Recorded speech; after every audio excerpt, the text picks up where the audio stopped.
It's good? This one is better. Mic test. Mic test. It's good. It's good. Hello. Hello. It's good.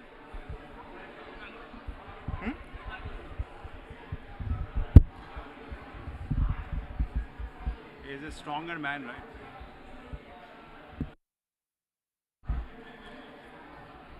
Hello. Hello.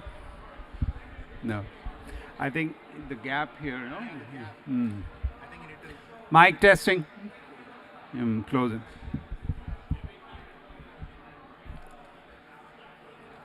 Hello. Hello. You speak? Come here.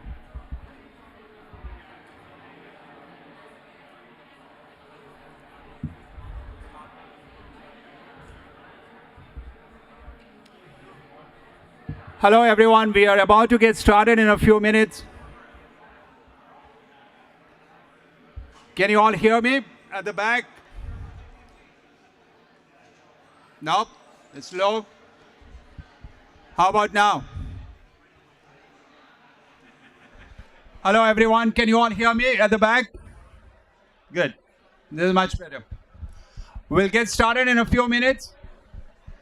So please pick your drinks and come back in and get your seats, please.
Hello? Hello? Can you hear me?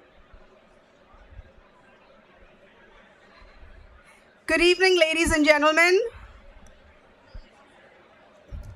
I would request all of you to please sit down, and I'm going to start calling on people. Shri? Yeah.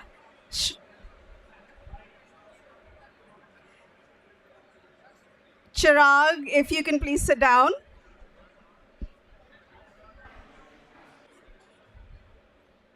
All right. Thank you so much.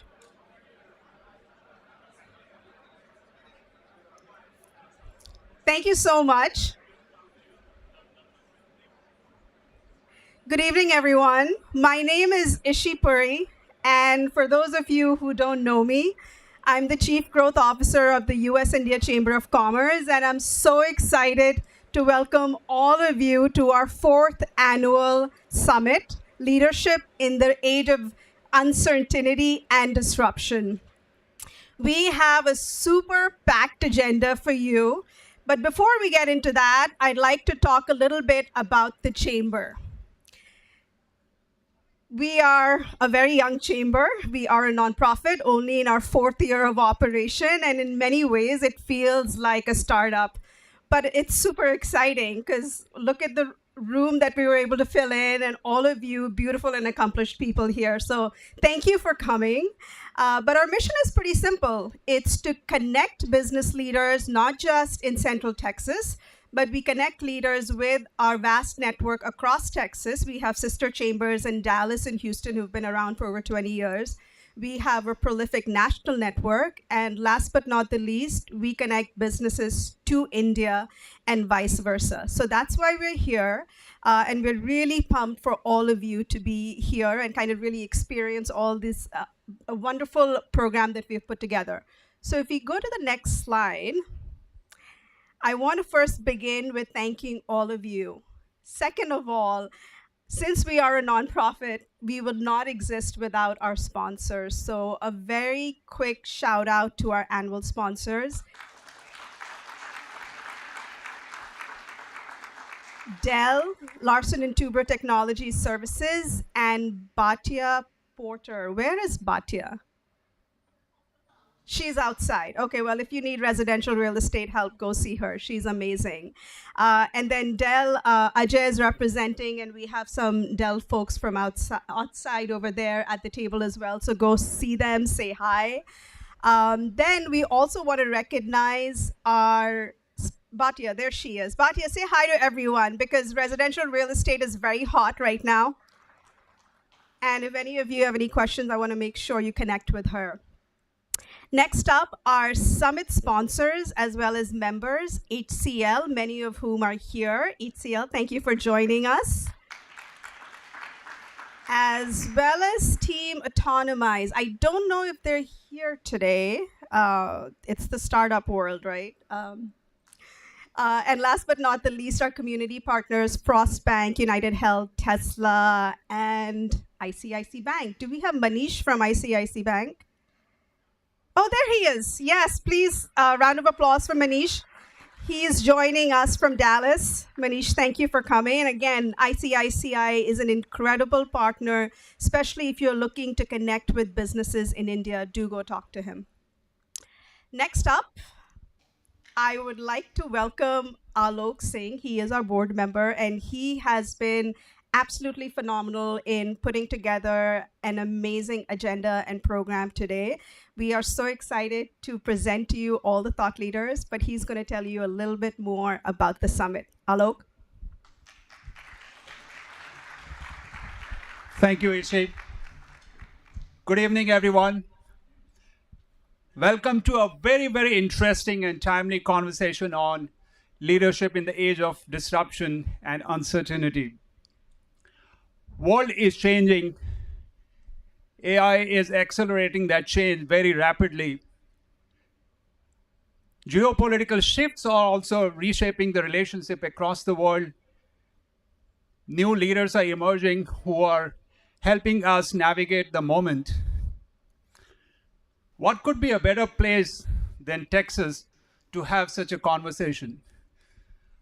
What could be a better venue than iconic Austin Central Library to host this event.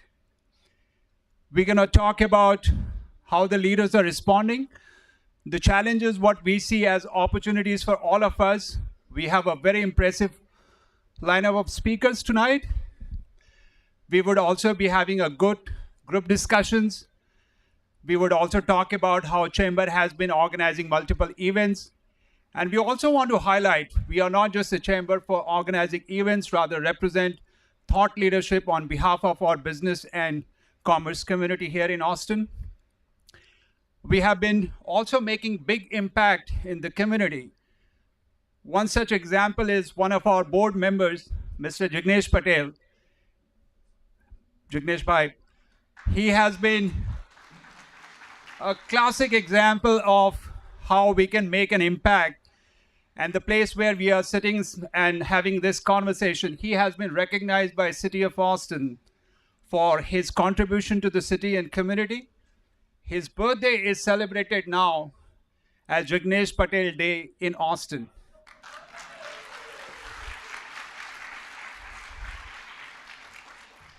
Now, with such contributions, we always know how Texas is taking the lead, both in US and global economy. We know if Texas was a state or independent country, it would have been 8th largest economy. It's taking the lead on technology. It's taking the lead on AI revolutions. Most of the data centers are getting established here. We also know that most of the Fortune 500 companies are finding home here in this state. On the other hand, we have India, the 4th largest economy.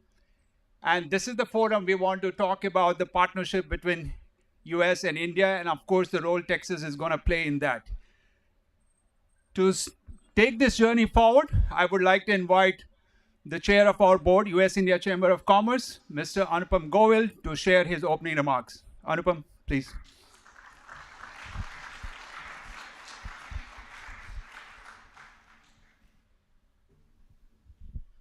Thank you, Alok. I have some notes I'm going to read from. So, welcome everyone to our 4th annual summit. I think Alok stated very well how our chamber has grown over the last 4 years. And, we've come a long way. I think when we started our chamber, the mission was to establish a strong platform for businesses to thrive and to be a bridge between two of the world's largest economies, which is Texas and India. Since then, we've seen several large investments in both directions. We saw the recent announcement of Reliance setting up a $50 billion refinery in South Texas. And many other Indian conglomerates have been investing, like Jindal Steel and Tata's and Waaree Energies. On the flip side, many Texas companies like Dell and Tesla and American Airlines and ExxonMobil have been expanding their technology footprint in India. Bilateral trade has grown to over $20 billion. What this highlights, of course, is the strategic importance of this relationship. The two countries possess very complementary capabilities. United States has, of course, extraordinary depth in research, capital, technology, and entrepreneurship. India, on the other hand, brings remarkable engineering talent, economies of scale, and an ability to solve problems in a very complex and challenging environment. Together, we can do far more than just trade products and services. We can help shape the architecture of the future global economy. There's a great deal more we have to accomplish. Our chamber has strived to bring together high-impact business leaders, entrepreneurs, investors, academics, and other friends of the US-India partnership who are deeply invested in this relationship. We have participated in business delegations to India. We've also brought delegations from India over here. But what's important to understand is the ground beneath us is changing. While for many years, economists have talked about the comparative advantage, what one country could produce or serve more efficiently than another. But the more interesting opportunity now that we have in front of us is what I call comparative collaboration. What becomes possible when we deliberately combine our strengths rather than simply trade them. That means thinking beyond the traditional model of one market selling to another. It means American and Indian companies developing technology together, building more resilient supply chains in an uncertain world, creating new manufacturing ecosystems, investing in one another's growth, and taking solutions developed together to the rest of the world, where geography doesn't matter anymore. And Texas is a particularly important place for that next chapter to take shape. This state has become one of the most dynamic centers of the American economy. While energy remains fundamental to its identity, Texas is also becoming increasingly integral to advance manufacturing, technology, and the infrastructure needed to run the AI economy. India is already part of that story. Indian companies have invested here. In fact, take example of HCL, who've just joined us as a corporate member, and we have Arjun and Rahul here from there today. They have invested here in Texas. They've been creating jobs here in Texas, and they recently, of course, also got certified with the Texas state. But beyond that, more than 500,000 Indian Americans, these are entrepreneurs, engineers, physicians, researchers, and business leaders, are contributing to the Texas economy. So the question now is, where do we take this next? This is where the chamber can make a meaningful and lasting impact. Government can create policies and frameworks, but much of the substance of the next cycle of growth will be built when a company decides to invest, when an entrepreneur finds a partner, when research becomes a commercial application, when talent moves between ecosystems, and when people in rooms like this decide to pursue an idea together. Our chamber ignites these connections and conversations. That is why this year's theme, Leadership in the Age of Uncertainty and Disruption, feels so relevant. We meet at a moment when uncertainty and disruption is no longer an exception, it is the business norm. Leaders are challenged by speed at which multiple forces are moving at once: geopolitical turmoil, economic policy shifts, market and technology-driven disruption. They're all disrupting the very fabric of every industry. And that change requires a new type of leadership.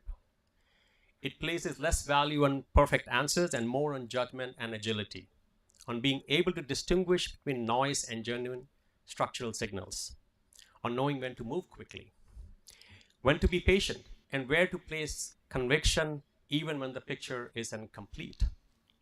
The leaders who shape this era will be the ones who build organizations capable of learning quickly, adapting when the evidence changes, and leveraging technology to improve our lives. So, today's challenge is not how to replace everything with AI that thinks and acts like human. It is how to retain human judgment and sentiments while embedding AI into operational and customer value chains. That is the challenge in front of all of us. So Texas is one of those places where that future becomes real, where AI, energy, advanced manufacturing, capital, and talent come together to create new industry, stronger supply chains, deeper economic partnerships. And we have seen that recently happen right here in Central Texas. This has become the #1 corridor for space tech, clean tech, robotics, physical AI. And we're supporting all of those sectors.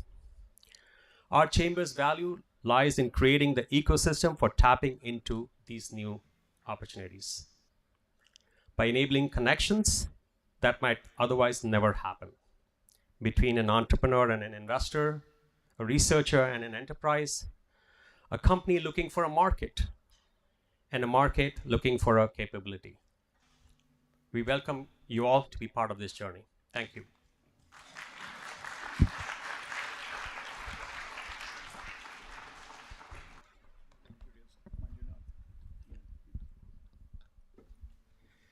So, moving on to the next part of the program, I'd like to introduce our Chief Speaker of the day, Honorable DC Manjunath. He's the Consul General of the Indian Consulate in Houston.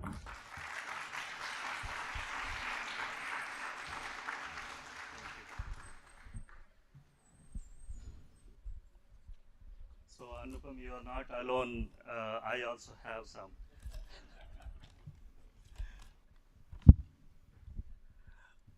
Very good evening, everyone. What a pleasure. Such a distinguished gathering. At the outset, I'm delighted and it's a pleasure to join all of you for the 4th annual summit. I've been here for the past 3 years, but how lucky I am here for the 1st, 2nd, 3rd, and 4th annual summit of this chamber.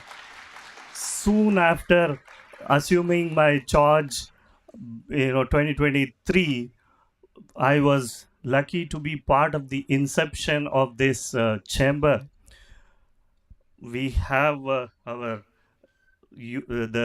DFW US India Chamber, Mr. Sunil Maini with us. So time flies and we are already here in the 4th year.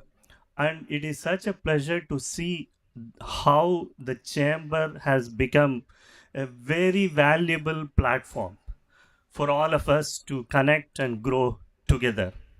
The consulate is extremely proud to be part of this journey and to associate with and support the chamber's initiatives.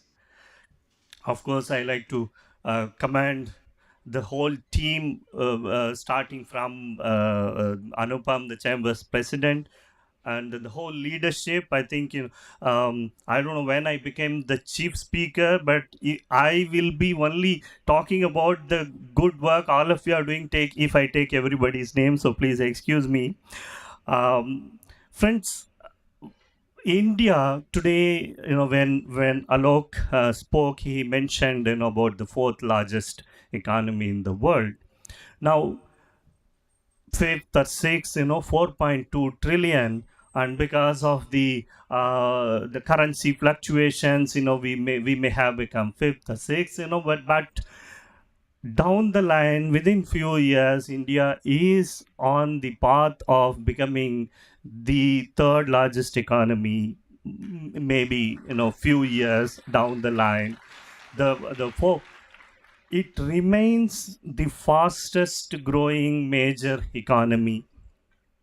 And all the credentials, I am the government of India's representative. I think, you will give me that I will have to boast about the India's credentials here. So, powered by the young population with a median age of 28 years, a rapidly expanding middle class, and the strong digital foundation. I'll talk a little bit about the digital public infrastructure later. But the government has also laid a clear roadmap, what is called as Developed India by 2047. We are 80 years from 1947 to 2026, 80 years of growth and development since the freedom. And 2047 government has laid out a clear roadmap for India to be in that developed world. There are several reforms and the pathways which the government of India has taken. The recent ones I would like to highlight what is called as the Goods and Sales Tax GST 2.0 reforms under the union budget or the government of India's annual P&L statement equivalent of the government of the world's. This reforms the one goods and sales tax all across the India. It strengthens this trajectory by simplifying the compliance, reducing logistics and transaction costs, and enhancing the manufacturing competitiveness of the Indian industry, expanding incentives for you name it recently, I would highlight the semiconductors mission, the EVs, the AI and deep tech. I think the government of India is focusing on that. The infrastructure story is equally compelling. We have the number one rail network in Asia, number two road network globally, 160 plus airports projected to reach 200 plus by 2030, port capacity multiple times growth, and not talk about the renewable energy, the non-fossil fuel growth, which is enormous. Our digital public infrastructure, it has a component of digital identity for every individual, which is called as Aadhaar. And one specific system, this what is called as UPI, made a revolution. It's 10 years from now, the UPI, and you would be surprised, India accounts for 40% of global real-time digital payments. And if we take into account the UPI's adoption all across the world, now it is being adopted in France, UAE, Singapore, Sri Lanka, and few more countries, 11 countries. Close to 50% of world's real-time digital payments is through the UPI interface. India's semiconductor mission is progressing very well with 20 billion cumulative investment over the past 5 years. 3 specific projects. Micron, I'm very proud to say that Micron of USA has already started. The factory is now producing the semiconductor chips and the fabs. The local Indian companies with global collaboration, Keynes and CG Power are have also started the production. The other aspect, the GCCs, India is considered as the world's GCC capital with over 2,200 centers, which employs more than 2.3 million professionals. And India is also scaling up the AI capabilities, including the data center computing capacity, which is a very important and hot topic for various reasons these days. So India is scaling up the facilities on that front. Friends, about now the India and US, the two large democracies and among the largest economies, are natural partners in shaping the future of the global growth. Current bilateral trade hovers around 200 billion. Anupam mentioned about the Texas and India, which is 20 billion. Both the leaders have put forward their vision of mission 500 billion.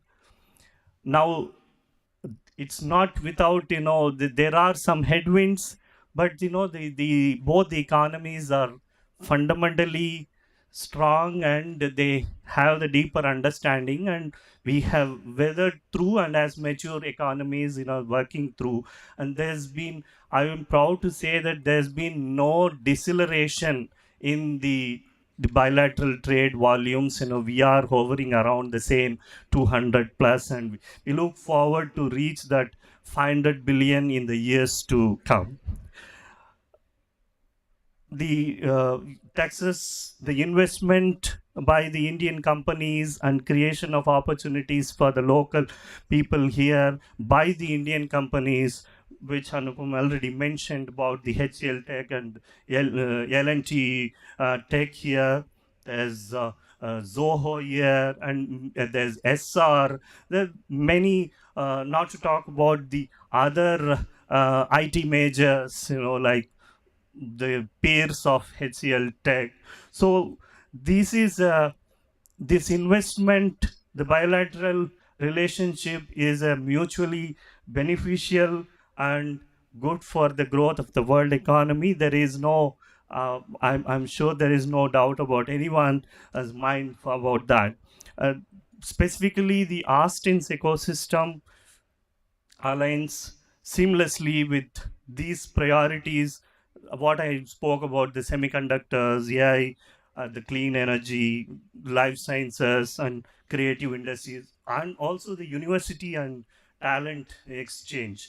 Uh, Again, notwithstanding the uh, policy changes, the US remains the one of the strongest partners where the Indian the students come and contribute here. So over the past years, we are proud to have participated with the chamber for various delegations, bilateral, and as we look toward 2047, India US relationship and India Texas and India Austin partnership will definitely play a defining role in the next chapter of our economic engagement. And the consulate, as government representative, is ready to support and facilitate these engagements. Please reach out to us. If we do not have any answers, we will try to find them. If we do not know anybody, we will try to take help of others and try to give you the answers. So I once again want to thank the US India Chamber of Commerce Austin and all the partners for this strong support in the bilateral relations, the growth of the momentum of the bilateral relations. Thank you very much. Yeah.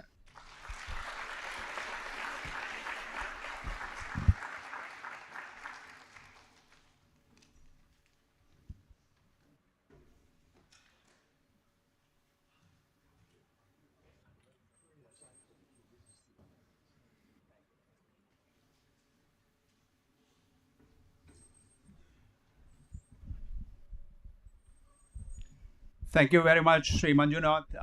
Definitely, fourth would continue to happen, and we'll have you more often here in Austin, and our partnership would continue, and we would hopefully grow from fourth to third and second largest economy, as you mentioned, and we all are in this journey together. We are also joined by a very special guest today, and we would like to invite him to speak for a few minutes. Our honorable representative from Texas, Lloyd Doggett, please come.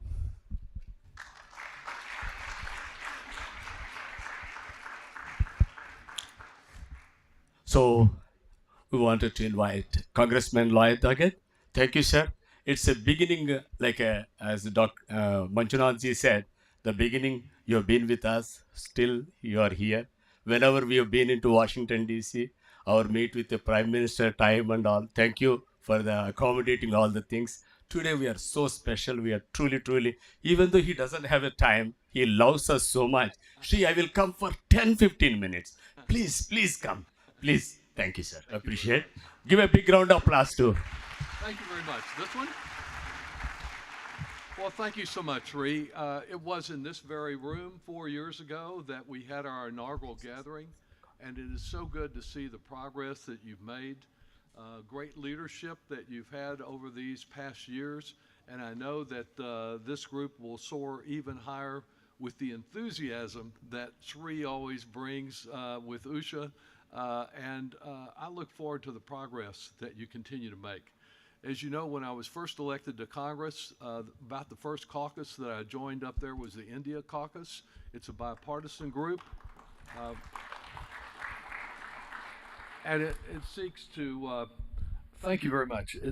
I won't repeat it all, other than the part about Sri. But it seeks to build ties between the two countries and to learn more about what's happening in India. And I've known so many of you through Diwali, through the Independence Day that we just shared this month, the Republic Day, and other activities. It has been a time in the relationship with all of South Asia, and indeed the world, that makes your topic for this year, Leadership in the Age of Disruption, a particularly appropriate title. I don't believe that India has to win and America loses, or America has to win and India loses. I think we can have win-win relationships, and that's what we should be looking for. And to punish our allies with 50% tariffs and placate our friends is not a path of progress. Indeed, the biggest problem, and I trust that may have been true for many of you, is just the uncertainty of knowing what the policy was from one month and sometimes from one day to the next.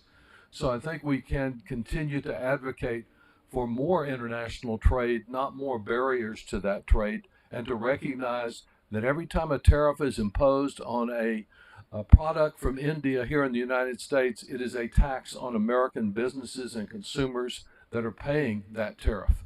The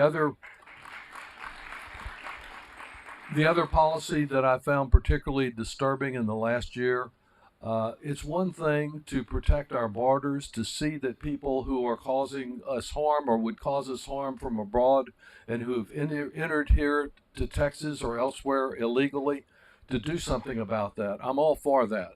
But I don't understand how America can ever gain by erecting more barriers to H-1B visas and to families that simply want to reunite.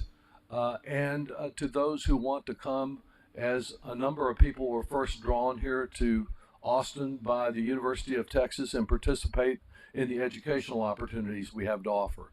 I'm sure there are many good products that you export from here or import from here. I've always felt that the number one best export of the United States was our higher education system that was transmitting values along with academic skill. And the more South Asians that come and participate in our educational institutions, the better off we will be. But the barriers that are being erected to legal immigration, I think are a real mistake. And so you have an opportunity in this period of an age of disruption, not only to lead and communicate to people of both political parties, but to speak out and make your voice heard in November in the election. I continue to believe that India can strengthen its economic power by doing as we have done in Austin, and that is to respect the value of all of its citizens, including the women of India. We will be stronger, and other countries will be stronger if 100% of the population has an opportunity fully to participate without any discrimination. I think that institutions like this chamber outlast any of us who hold public office. And I hope that you keep showing up to demand accountability of your elected officials, whether it's at City Hall down the street or at the state capitol or in the United States Congress. It's important your voice be heard and that the education and the values that you can transmit are related. So congratulations for yet another successful year. I salute what I know you're going to accomplish under your new leaders free. Thank you very much.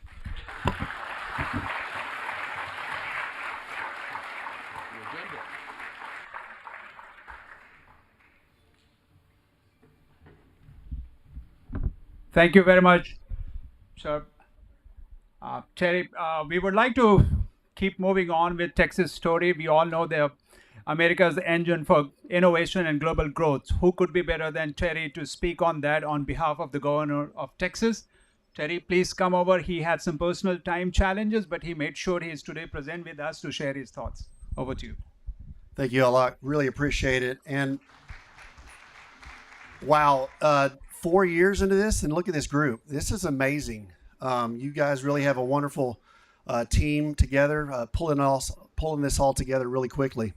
I do want to, a little bit better than a year ago, Texas suffered a tragic loss in the hill country. And same was true for Nepal. So I do want to lift up all those affected in prayer and leave them in our thoughts and prayers.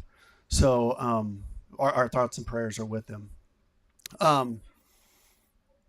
Certainty and uncertainty. I heard that word. Certainty in Texas. The certainty in Texas is hang around and the weather will change, right? 95 degrees, we call this a cold front. All right. Part two is businesses. You come to Texas, you will succeed. I promise you. You know why? You have the best CEO, and that's the governor of Texas. He is, I've sat at many business propositions with him at the table, and his final remark is, we move at the speed of business. And that is our directive in the Economic Development and Tourism Office. Just a little bit about our office. It's very easy. The legislature outlined it really, really easy for someone like me to understand. And that's just to make Texas the best place to do business and to travel. We just got off a wonderful event in the last month, or a month ago, with the World Cup. A wonderful success. We've seen revenues up $4 billion. So that was a wonderful event that hit Texas. Another thing, and it really with India, is that the past decade under Governor Abbott's leadership, India's trade, our trade, has gone from $5 billion to almost $20 billion. That's almost a 300% increase. And we're not looking back. We want more. We want more India businesses here to work and to thrive. Touts. It's easy when everybody always tells the touts that I'm about, wanted to say eighth largest economy if we were our own nation. That's wonderful.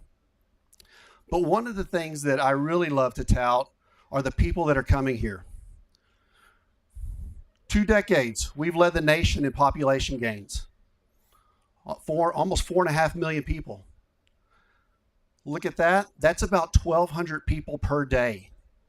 I come from a small town outside of Austin, Taylor, Texas, landed one of the biggest chip manufacturing facilities in the world. We're only, hey, Taylor, thank you. There were only 15,000 people. You build that town in less than 10 days with 1,200 people coming a day. That's amazing. And we've done that for 2 decades. Even more so, labor force gains, workforce. If you don't have a workforce, you don't have businesses able to do business. And so what we've done there is, for over the past decade, we've led the nation. 2.8 million gained in our labor force. Next closest state's Florida. All right. They're fun to vacation, but it's better to work and play in Texas. Businesses like Tata, Infosys, Wipro, those companies started the ball rolling here in Texas. And so we see right now our office is working over 450 projects. Now I can't tell you how many of those are Indian, just because we sign a lot of NDAs. But what I can tell you is that right after 2020, we all know what happened in 2020, the world shut down. We didn't. We went from working over 120 projects to today over 450 projects. Half of those are manufacturing projects. And so Texas, again, while the nation, I love this quote from Robert Black. Robert Black's our chief of staff for Governor Abbott. And it used to be the saying that as goes California, so goes the nation. No, not anymore, folks. As goes Texas, so goes the nation. So, but where do you go with all this growth? Where do you become complacent? Not here in Texas, no. Back in 2024, we'd worked for about 2 years. We put out a strategic plan. Governor Abbott released it in March of 2024. And so that strategic plan gives the world our playbook. Are we scared? No. Because what happens in Texas is that we roll up our sleeves and we help each other. It goes back to that we move at the speed of business. One of the things in that strategic plan, page 25, I have it memorized, is the ecosystem here in Texas. That's everybody in this room. That's the 1,200 partners that we work around the state, because this is a team sport. We don't do this on our own. We have a lot of help, and we have a lot of people helping each other without reciprocity. That's why the Texas, everybody calls it the Texas miracle. This isn't a miracle. If someone tried to come and mimic what we've done here in Texas, it would take them a long time. You've got policies you've got to change. 2 sessions, we had almost $50 billion, I don't want to say play with, but to invest. And so what did we do? The Texas CHIPS Act, $1 billion put forth. Quantum Initiative, even though it wasn't funded, we're still moving forward with that. The Texas Advanced Nuclear Energy Office, the Texas Space Commission, all these things with that investment of all the money. But it starts at that state level. There's one thing that I'm thankful for. I worked in the Texas Senate, in the Texas Senate Finance Committee. And one of the things that I'm thankful for is you have a comptroller that has to certify how much money you can spend, so you can't go overspend. And there's only one bill that has to pass the legislature, which comes up this next January, and that's the budget bill. That's why Texas works. And so I really appreciate being invited here, Alok, and thank y'all so much for giving us the stage and to talk. And if there's anything we can do for you, let us know. God bless you, and God bless Texas. Thank you very much. Thank you very much, Terry. We heard from our India and Texas representatives about the new global order. So the next speaker in lineup, we have someone very distinguished, known for his diplomatic role. He has been also a business consultant. He has been contributing in a big way. He is representing an institution, an organization, which has made a huge contribution in US-India ties. The organization is USISPF, US-India Strategic Partnership Forum. The CEO of the organization, Mr. Mukesh Age, could not make it because of another appointment on behalf of the government of India today in New York City. To represent him, I would like to invite Ambassador Ravi Thapar, please.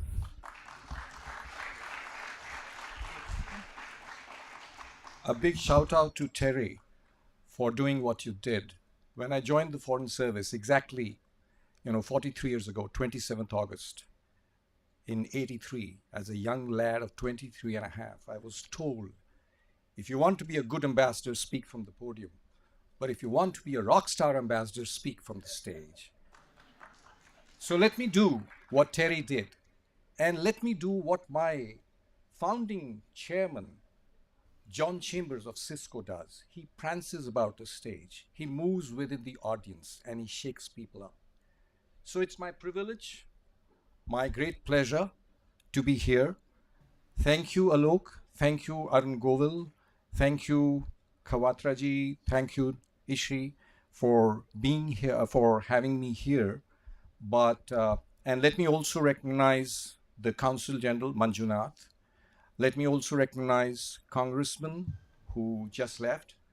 And of course, Terry, who shared some very interesting insights about... Oh, it's not working? This is louder. Oh, this is louder. Okay. The rock star element was missing.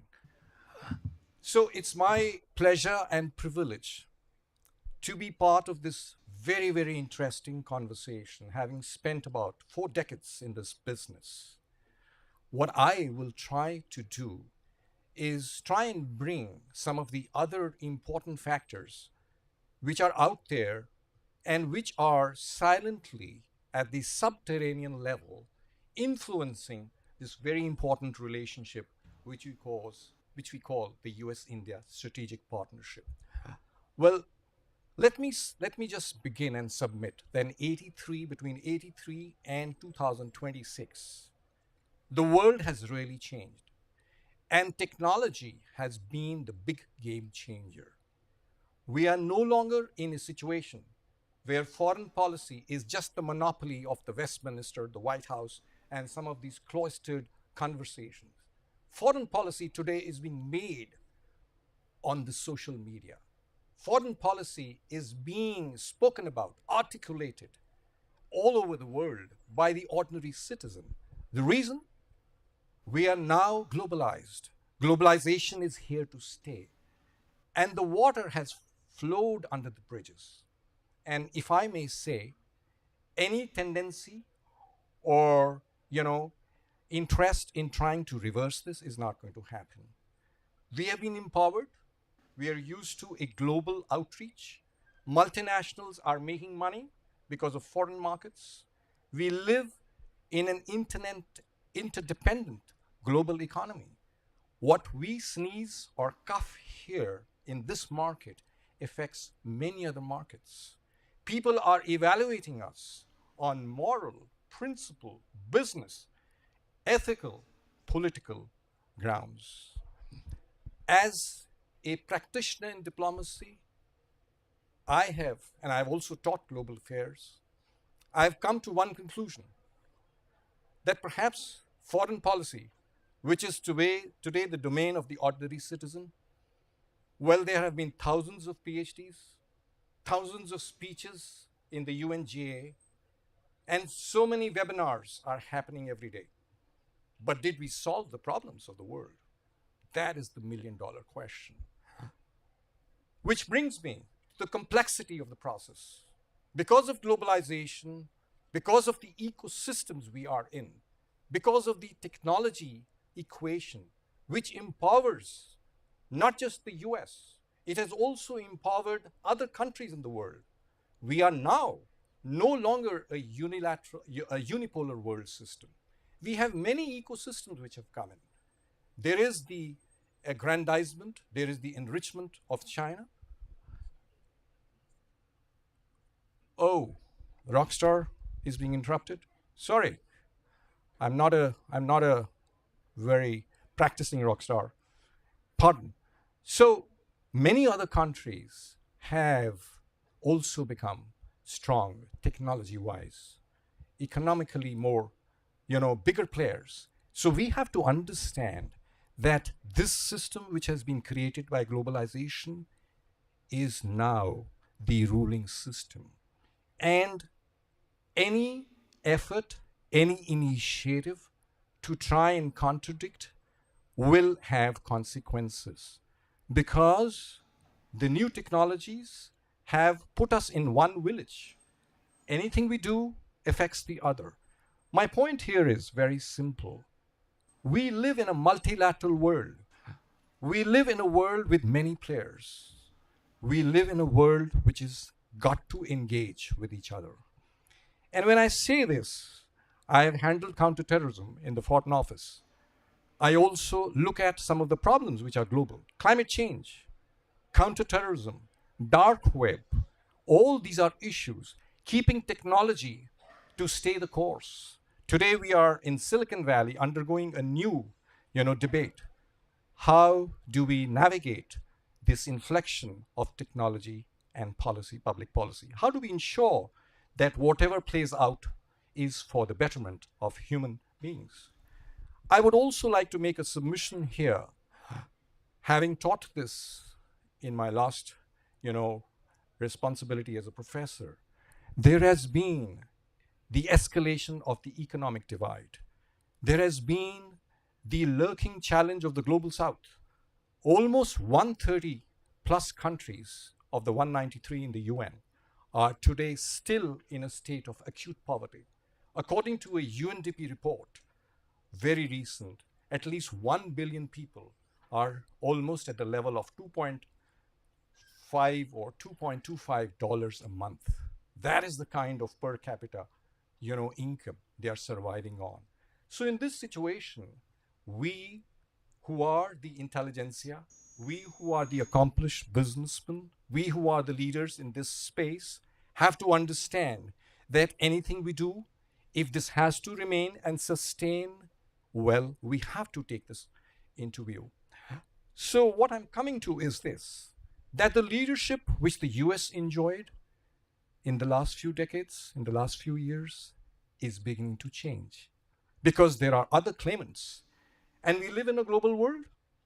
The most ignorant person anywhere in the world wants to do what you have done. You have arrived, they want to do it too. And how long will they wait for this? That is why, how much time? Already? Oh, I thought I had 15 minutes. So how many minutes? I just started off. Give me another 7-8 minutes. Anyway, so my issue is this, that they want to be part of the whole story. And therefore, this aspect has to be taken care of. Now, what has happened, because the US has been asked to navigate very quickly into this new, players who are on the stage, it wants to regain its earlier leadership, whether politically, on the multilateral front, economically. So what has been done is a recalibration. It has disengaged itself from the traditional global participation, whether from multilateral climate change, whether from the UN, and it has shown a very strong tendency to do minilaterals, plurilaterals, and bilaterals. And what has been attempted in the last year, I have no questions on that. This is a question which they have to decide. So it has decided to take a shortcut and to put tariffs. Well, this is what it has been advised. The problem is that the other countries don't agree with this. And so India, as an important player, has had to deal with this. And this brings me to the other question. Why are the India-US strategic ties under a kind of a cloud or in the woods? Well, we are trying our best to recalibrate our position. And we are patiently waiting for these, for the clouds to disperse. But like Manjunath said, we have all the institutions. And I don't want to run over the mundane, the trust initiative, the LEMOA, the Indus X, all these things are happening. The trade turnover is 240 billion. We want to take it to 500 billion. The investment is 80 billion by the US. The counter assessment, there are variations. Some say 20 billion, some say 40 billion. A lot of Indian companies, pharmaceutical, we just heard, Jindals and other people, they want to invest in the US, amongst also in Houston. Well, all this is happening. But the important point is, given the world as it is playing out, the multilateral geopolitical situation, if we do not make sure that we stay on course, well then, what's the use of doing business if you have war? What's the use of doing, all this technology if you have people who don't talk to each other? That brings me to the other point, which is we are in for the long term. India's philosophy, India's soul, India's whole foundation is based on universality. So we are not there economically. Well, if you do bring us there, then we will be your partners. And we have shown that we are very talented. We have the capacity to work with you on technology. And we also have the capacity to follow all these systems and all the processes which you want.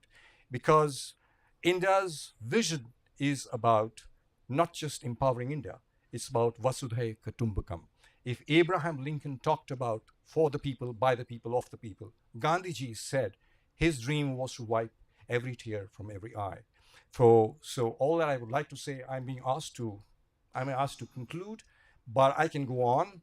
The important point is, in the long term, the foundations of democratic, secular, hardworking, talented India resonate very strong with the leadership which the US has.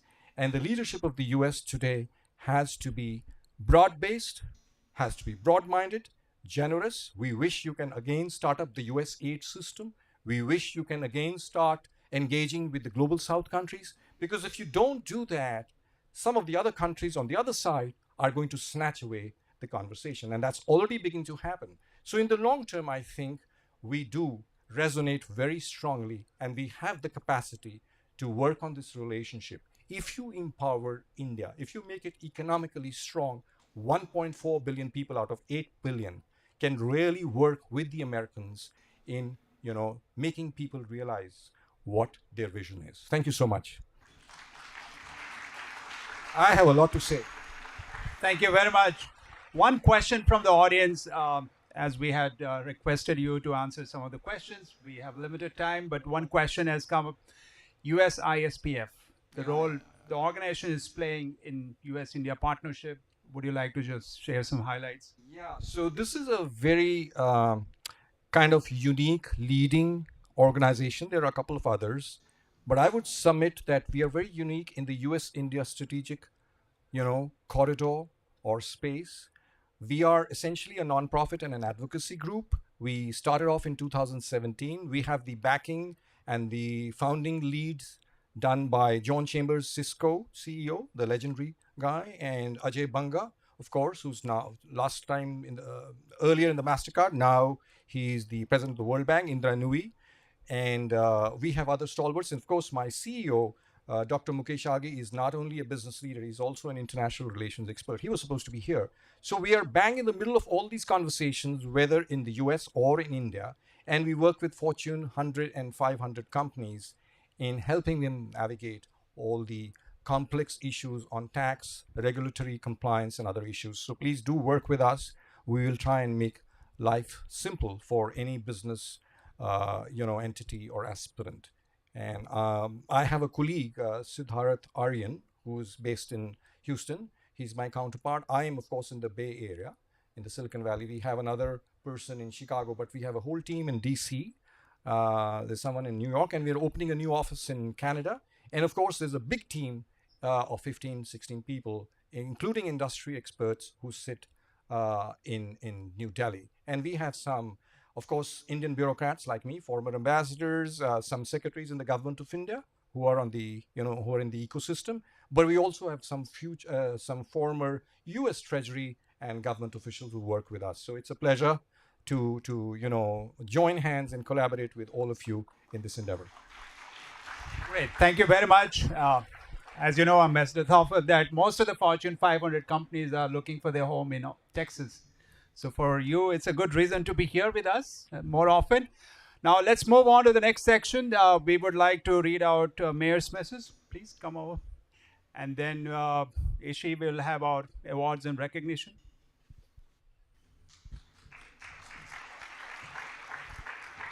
Yep. Take this.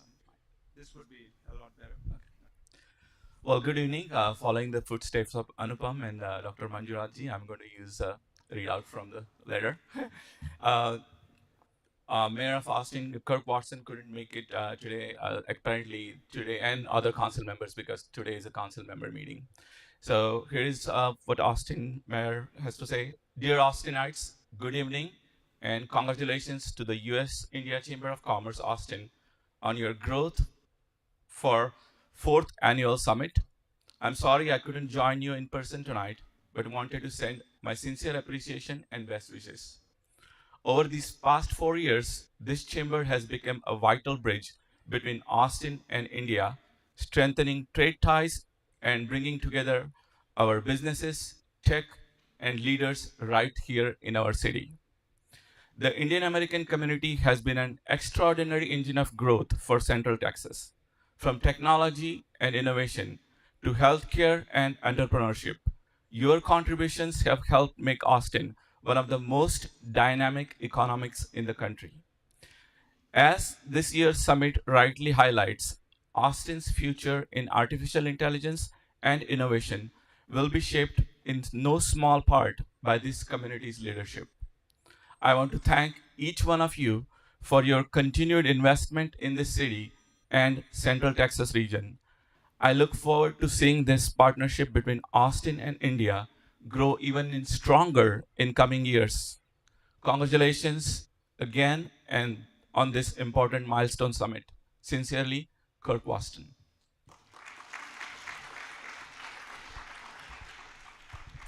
Thank you, Pramod. And it is my pleasure to now move on to the Oscar type section of the program, which I absolutely love, our annual awards. So the first annual award is for the CEO of the Year, and it is going to Revati Adviti. Is she here? She's the CEO of Flex. Revati serves as I said, the CEO of Flex Under her leadership, the organization has continued to drive innovation, manufacturing excellence, and global operation success. Tonight, we honor her remarkable executive leadership and impact across the industry with the CEO Award. And giving that out is Alok, sorry, not Alok, but Anupam. Alok, you're everywhere. And Shri. Shri is our founding board member, and you, of course, know Anupam, our chairman. You've heard from him before. Yeah, unfortunately, Revati couldn't make it, but we're going to get it delivered to her executive office. But these annual leadership awards is a tradition that we started just to recognize leaders within the community in different fields in terms of their contribution, not just to their business, but also in the community. And this has become a tradition. So let's move on to the next one. All right. Next one is my favorite one. The Entrepreneur of the Year. If you go to the next slide, which is Avni Trivedi. She's in the back. Avni, come on up. Hey, come on up. She is also a member of the chamber. I love award recipients who are also members. Oh, by the way, for future speakers, hold the mic close to your mouth, I've been told, so that everybody can hear you. So Avni is the CEO of TriVigil and Mass Next Gen. Avni is a technology and educational entrepreneur on a mission to make sure the next generation doesn't simply grow up with AI, they grow up understanding it, questioning it, and using it safely. And in doing so, she is creating a powerful bridge of innovation between India and the US. So Avni, congratulations. And I've had the pleasure of knowing Avni for a couple of years now. She's a very consummate entrepreneur. And I really thank Aruni for nominating Avni. Right there, Aruni. She's been an active member of the chamber. We are, of course, now sending out nominations requests to all the members. So keep that in mind for the next year. But Avni, you've shown true grit in not just managing your cybersecurity company, but launching MaskZen, which is creating waves around the world with and solving a real important problem of digital safety with school kids. So thank you again so much.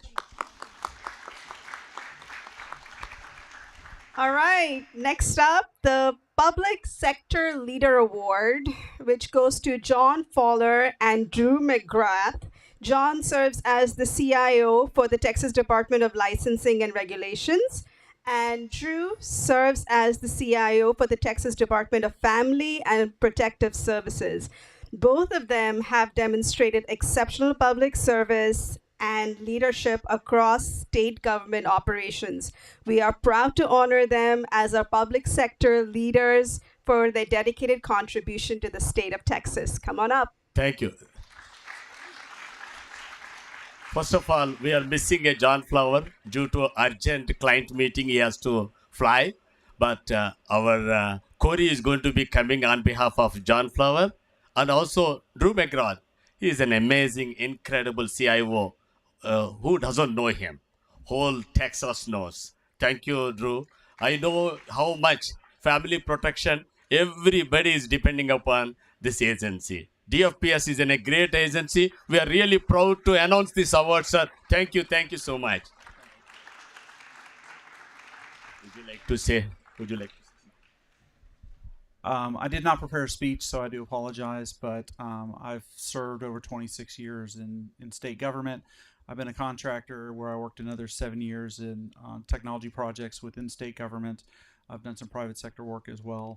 I'm honored. I was shocked to be nominated. I'm even more honored to win the award.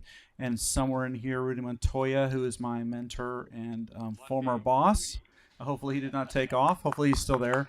I want to personally thank you for all the wisdom and everything that you've given me. Thank you. And thank you so much. Thank you. All right. And John Flowers Award, we would like Corey Wilburn, who was the previous year award winner from Public Servant Award from UT Macomb CIO. So he, on behalf of John Flower, he is receiving it today. Thank you. Thank you, John. We are missing you today, but wherever you are, you will be watching us. Thank you. All right, moving up. Thank you, folks. The Central Texas Trailblazer of the Year goes to Angelo Angelos and Ramesh Songakrishna-Swamy. Hopefully I did not butcher your last name, Ramesh. Apologies if I did. Angelos is the CEO of Angelo Economics and International Accelerator, and Ramesh serves as the CIO at HID Global. Together, their visionary efforts in economic development, global entrepreneurship, technology infrastructure have enriched our regional ecosystem. Tonight, we recognize them both as Central Texas trailblazers for their lasting contributions towards business and innovation.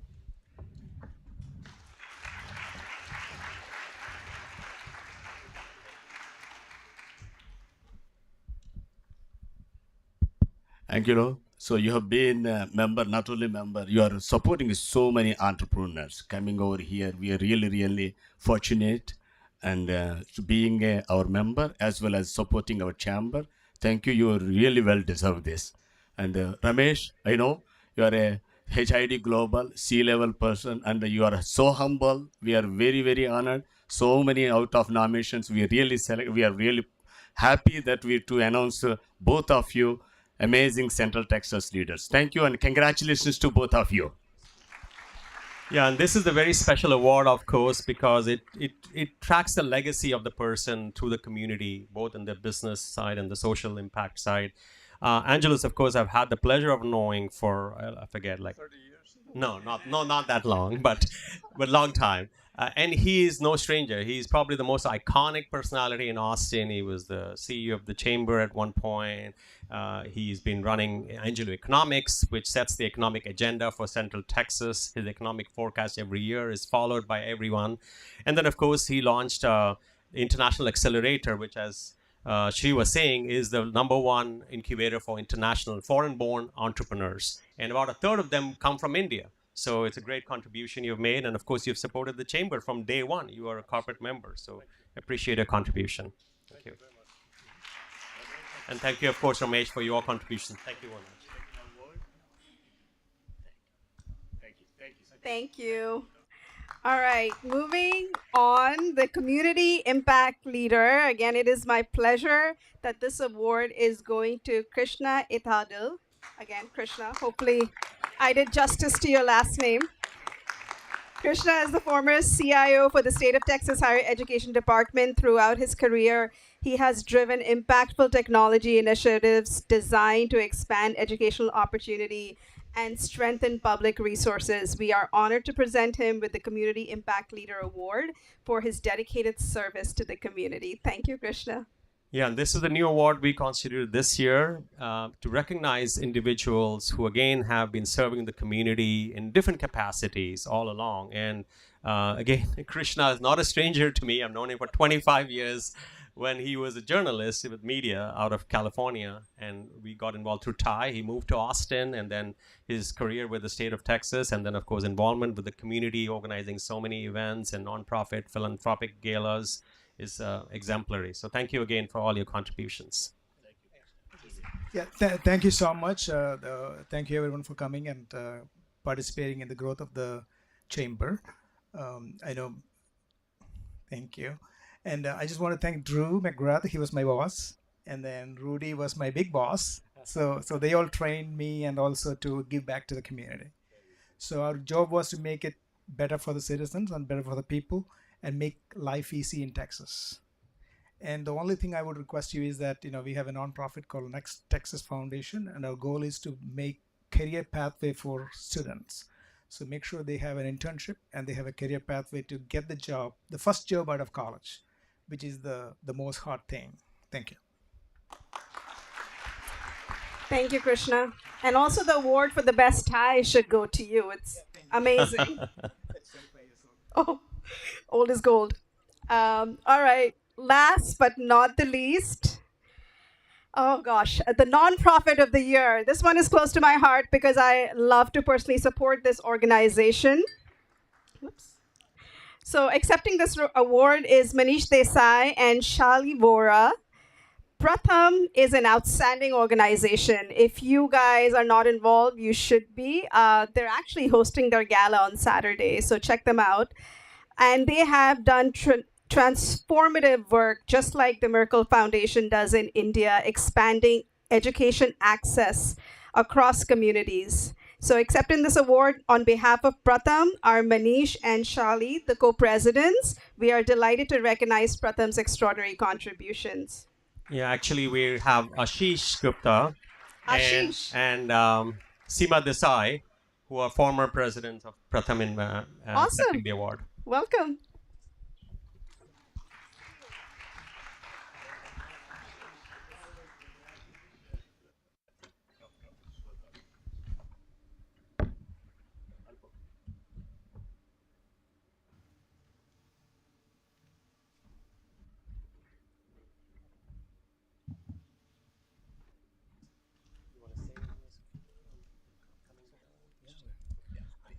Just say a few words. I think it was described well what the organization does, but just we accept this award on behalf of the millions of lives that Pratham transforms each year across foundational education and workforce skilling.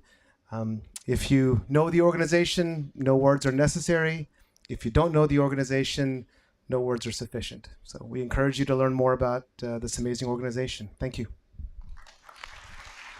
And I think you've also held the award of raising the most amount of donations every year. So kudos. So before we end this, I do want to bring back the board slide and want to recognize our chamber board members. Obviously, our chamber is supported by members and board members, especially who commit their time and resources to help grow us. Many of you are in the audience today, so I'd like you to stand up. Chirag, founding board member and secretary. Shri and Anupam, of course, here. Jignesh Bhai, he's here at the side always. He's the one running all the operations seamlessly. Ajay Quatra, who's right here again, another board member and executive at Dell. Guru, he's our treasurer at the back. He runs a very prominent CPA firm. Alok, of course, you've been hearing from. Mohammad Asif, where is he? He runs one of the most famous restaurant, India Gate. So he was here. Pramod Patil, you heard from. Manu Sebastian, Dr. Manu Sebastian, as he is. Right. And also very pleased to announce two new incoming board members who are, again, very prominent women leaders in the community. Leena Manwani, she's CEO of Fintra, runs a thriving business, and also she's on the board of the Leander Chamber of Commerce and the YMCA. And then Shalini Arora, who's a director with Improving. Shalini, over there. Thank you all.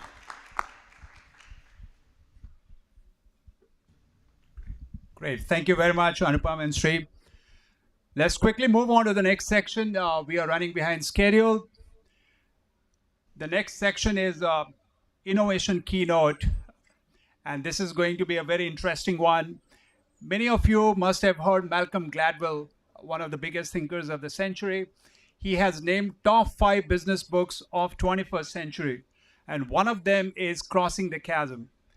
Crossing the Chasm is just not a book.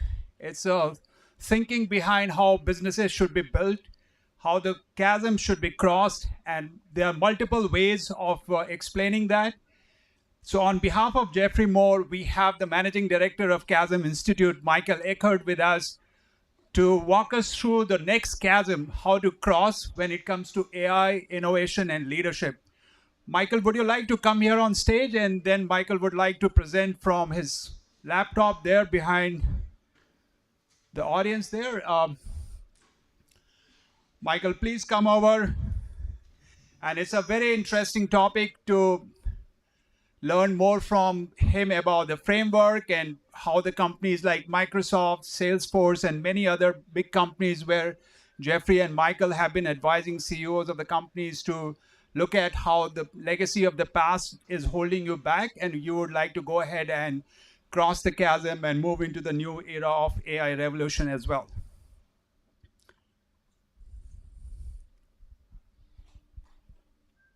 Michael, it's all yours.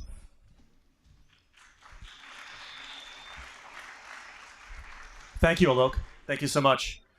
I'll be presenting from down here just because of a technical issue, but I was thinking there were so many interesting points being made in the last hour plus from public sector, from private sector, from your own organization. But when I think about India and Austin, we're talking about AI. Doesn't AI stand for Austin and India as well as for artificial intelligence? I had that thought as I had a beer flying down yesterday, so that was my idea. I'm also thinking too about Austin, the growth here, the number of people coming in. I'm based in Silicon Valley, but I see it as a brotherhood and a sisterhood with Austin. Actually, Austin and the other place that rhymes with Austin, Boston. I see those three as the innovation hubs, really. When you think of what you're doing in Austin the last 15 or 20 years or more, Silicon Valley and Boston, it's almost a triangle of innovation. Lots of smart people in other parts of the country too, but those three are really, I think, leading the change for a lot of what's happening. So I'm going to walk down and I'll be with the people because I'll be standing in the middle of the room there for the rest of the session. Thanks. Thank you, Alok.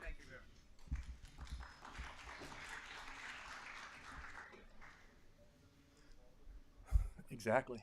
So as we think about this, I'm going to try to make this, and hold me accountable for this, as practical as possible. Whether you're in a tech business, whether you're in commercial real estate, whether you're in hospitality, whether you're in healthcare, I want to really make this work for you and your business, your organization, as we think about the next 30 or so minutes. So let me just get into that right now.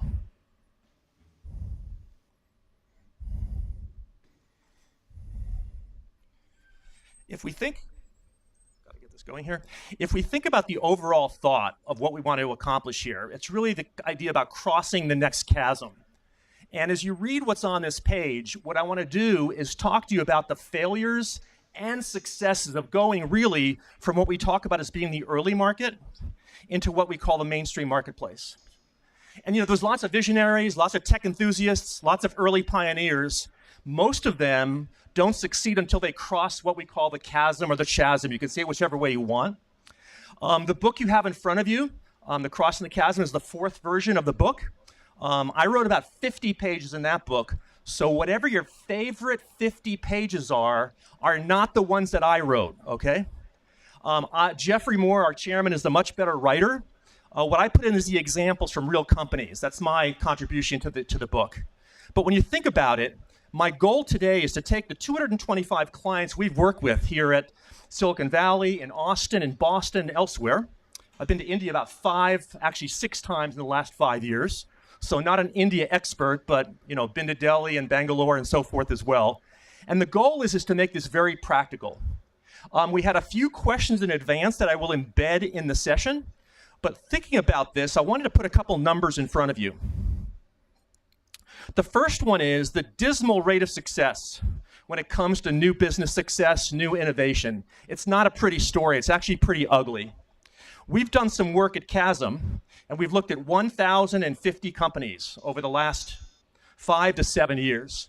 And of those 1,050 companies, the sad news is only about 17% have been successful in innovating with new things, new products, new services.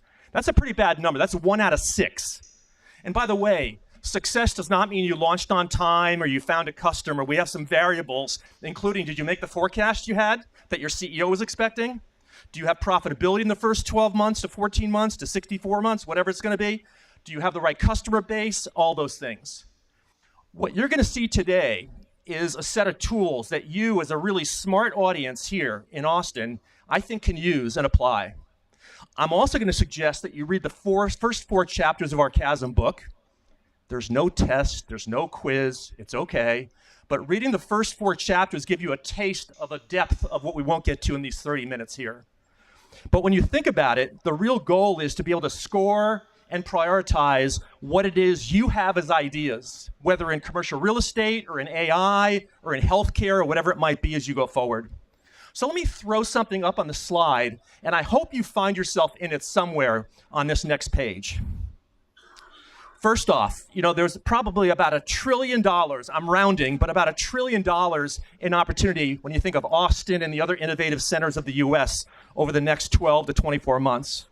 And I'm hoping you can find yourselves in here somewhere, whether it's enterprise software, microchips and ICs, of course, that's a big part of Austin, advanced apps, You can read these to yourselves as well. AI, of course, being up there too. Those are all 9 crucial themes that some of you are seeing yourselves in. But don't be disappointed if you're not in a tech sector on its own. There's other places where you might also be innovating. If you look at the left-hand column here, you might be in hospitality, you might be in real estate, but you might be looking at industry transformation. You might be looking at customer experience. You might be looking at disruptive business models. All those things are innovations, even if they're not an IC or a microchip. So let me see a quick show of hands. How many of you see yourselves at least in one of these areas up here, whether on the left-hand side or in the circle? Just a quick show of hands. See yourselves on here? Okay. How about more than one? It could be AI and healthcare, right? Or it could be other areas. Yeah, great. Okay. If you don't see your name on this list, see me over dinner because I want to learn what you're working on that might not be relevant to what we're covering here on this page. Now, the core set, and you'll see this in the one-page handout that's in front of you, is it took about 25 years and about 225 clients I've worked with to finally come up with one slide that summarizes what we do for clients. But this is not a commercial for that. This is for you to apply this on your own in the coming days, weeks, and months. And it turns out, if you read the top box here first to yourselves, about what are the key 3 questions you want to think about. Hey, let's face it. If you're in AI or in ICs or in quantum physics or whatever it might be, you've got 100 questions in front of you. There's 3 that if you don't answer those first, the other 97 don't matter. And so as we think about this, those questions are a what question, a which question, and a how question. And it turns out we can simplify to that level of granularity. The first question is, okay, you've got lots of ideas, lots of segments, lots of opportunities. Let's say you have 4 to 8 possible ones in your IC business, in your advanced apps, whatever it might be that you're looking at. One idea, a clever one that I don't recommend, is to go after all of them at the same time. How's that for an idea? We call that spray and pray. Spray and pray is spraying across the full market and then praying somebody somewhere is going to buy what you have to sell. That's a great recipe for disappointment, frustration, and bankruptcy. We're talking about innovations on the disruptive side. It may be that you can easily cross out a couple of the small ones and maybe even one of the bigger ones, but you still have 5 or 6 left. What you're going to see in these next few minutes is how can you, as a really smart group of people here in the room, assess and score and rate those to figure out what's the one single segment that you want to go after in the next 12 to 18 months. You might go, 1? We're way too smart for that. We could do 5 or 6. Of course you can. Try that. Just don't tell anybody you learned that here today on August 27 from me, because you're going to fail. Disruptive innovation is not kind to multi-overall visionaries that hope they can do multiple things at once. And so the goal is, can you hit that one beachhead segment first? And you'll read more about that in the first 4 chapters of our book. But picking the right segment, not enough. You actually have to have a plan, a strategy for how you're going to approach it. And so what you're going to see over here is the 9 variables that actually predict whether you're going to fail or succeed with your strategy for going across the chasm. Turns out, these are the 9 factors that predict how you're going to fail. Or, if you do them right, they're the 9 factors that are going to help you predict to be successful. All the way from the target segment, you'll see a larger slide of this in a few minutes, to compelling reason to buy. I mean the customer's compelling reason to buy. Like, are you solving a real problem? Or did you invent something in your basement that nobody else cares about but you, your mother-in-law, maybe not even your mother-in-law, but maybe your mother? Whole product, all those 9. And you're going to see later on that there's not 100 reasons to screw it up and fail with a new business or a new innovation. There's 9 ways, and we have data to prove that. Now, as you think about that, I'm going to just pinpoint one area called whole product. And what whole product really means, it means not just your core technology, your core product, because many engineers in the room are fixated on the technology itself. That is crucial, but it's not enough. When we say whole product, we're talking about the full complement of what you need to deliver to meet the customer's minimum requirements. You know, most of us, if you're at a startup, are thinking about the core product. It's the chip. It's the software. It's the AI capability. That's important. And by the way, the early market will buy just based on your core product. The early market is not normal. It's 5 to 7% of the overall market, and the rest of the market actually wants a solution, not a feature. Does that make sense? And so you can get what we'll call a false positive by satisfying the, I'm going to say it here in front of us all, the odd misfits in the early market who are willing to buy with high risk a core product, but the other 93% of the world says, can you provide me with a safe, a stable, a real proven solution? And that means whole product. Now, you didn't hear me say perfect. If you're waiting to deliver your perfect whole product, surrender now. It ain't going to happen. But what we call it is the minimum viable whole product, MVWP. Everything the customer needs and nothing they don't need. This could be infrastructure. This could be software. This could be peripherals. I'll clean this up a little bit here. This could be connectivity, legacy interfaces, services, you name it. But this is only 8 examples. Typically, everybody here in the room, if you have a solution you're trying to innovate with, is typically what we call 20 to 25 what we call key enablers. The things that complement your whole product. You know, I'll give you a quick example. You all know Google. Google bought Nest a few years ago for about $3 billion. Anybody know who Nest is?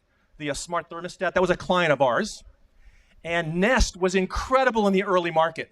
They sold to hundreds of thousands of people, mostly engineers, who took the Nest device, bought it online, opened the box. Some of you are in the room, by the way, who I'm describing. There's a screwdriver and brackets and screws in the box. To an engineer, that warms their heart. Nest thought of everything. I can install this all by myself. Fantastic. That's the 3 to 5 to 7% of the market who's willing to do that. Nest tries to now cross the chasm. The main marketplace says, they open up the box, they see the screwdriver, they see the screws, they see the brackets, they get a slightly sick feeling in their stomach going, I've got to install this by myself. I actually have a life, something called a life outside of technology and installation of thermostats. Can't somebody do this for me? And Nest goes, sorry, not available. Guess what happened? Part of whole product was actually installed that Nest had to basically build in, or else the main marketplace was not going to buy. Is it possible for some of your products or services or solutions that they satisfy the early adopters, but not the normal everyday customers on the right-hand side, whether enterprise, small business, or individual consumers? And by the way, I should mention to you that the more smart people typically are the other 93% because they know what can go wrong. I've talked as part of the research we did for Nest on this device is they said there were people who actually wanted to install it themselves. They did, and then their spouse, wife or husband, whatever, come up and say, honey, I like where you put it, but I'd like you to move it 5 feet over and a little bit lower so I can reach it more easily. What happens now? It's a painting and spackling project too, because you have to redo your wall all at the same time. So the idea is complex whole products and so forth. So think of this as MVWP, the minimum viable whole product, a fundamental core idea that we need to focus on. The second piece that I want to drill down on is if we get back to the which, and we talk about the core, what we call the beachhead segment, the first one. If you're a student of history, you remember D-Day, June 4th, actually June 6th. It was going to be the 4th, and then it rained, so they waited till the 6th. 1944, when the Allies attacked Europe and tried to liberate it from the Nazi occupiers. Okay, all well and good.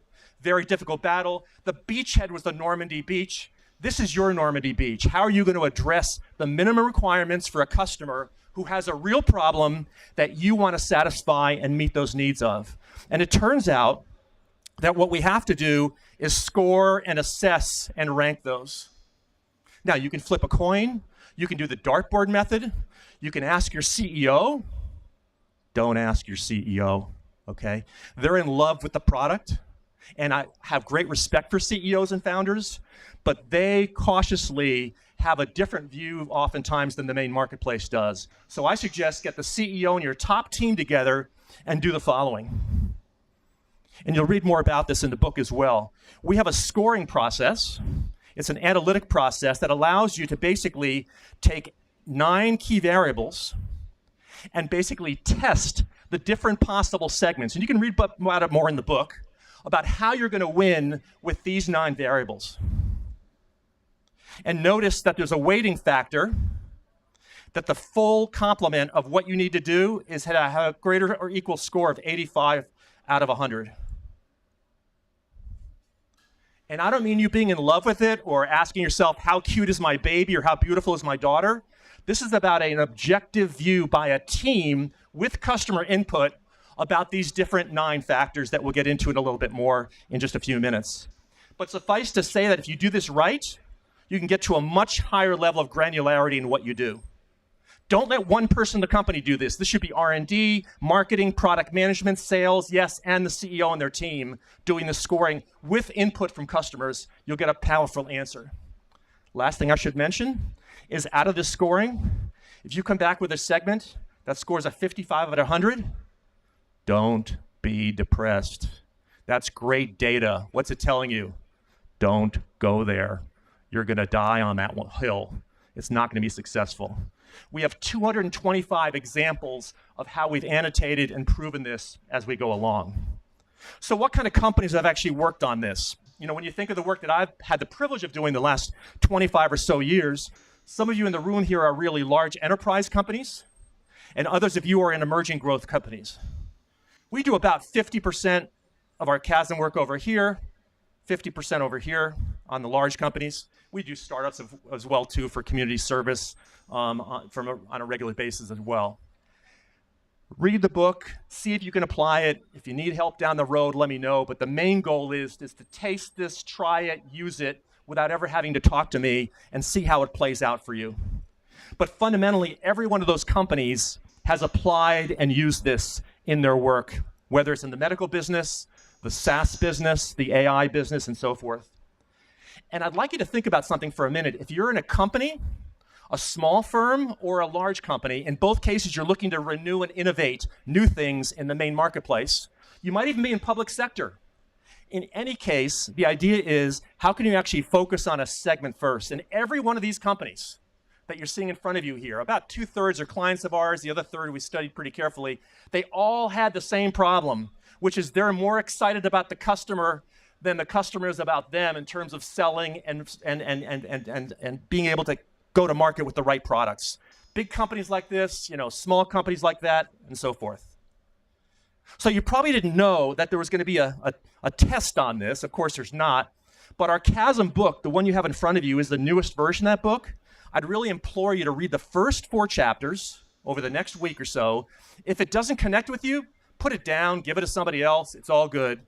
But if it connects with you and your business, think about reading the rest of the book and seeing how you can apply the concept. That's really the idea around what we've now been able to thankfully do with 4 million copies of this book sold. By the way, 4 million, not a lot of books. Harry Potter sold 4 million books like on Tuesday afternoon during their big boom time. So this is a pretty small number, but we think we've gotten to the right hands. I should mention that 80% of our sales are in Silicon Valley, Austin, and Boston over the last year. So it's a very hub-like focus, plus 150,000 in India as well. We track the sales in different regions of the world as well. All right, enough of that. You didn't know there was going to be a reading test here, but there is right now. I'd like you to take 20 seconds and just read through, in a very quick way, what's happening on what we call the tech market model from left to right. And start thinking about where you might be as a business or an organization on here. So I'll be quiet for 20 seconds while you read from left to right on this.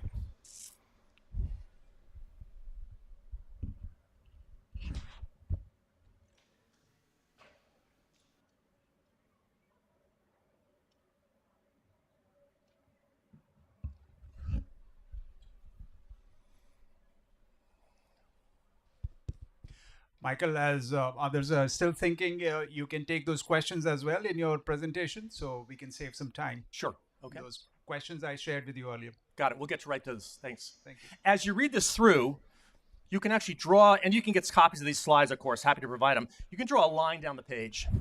Everything to the right is about your mature market, where you've been for 2 years, 5 years, 25 years or more.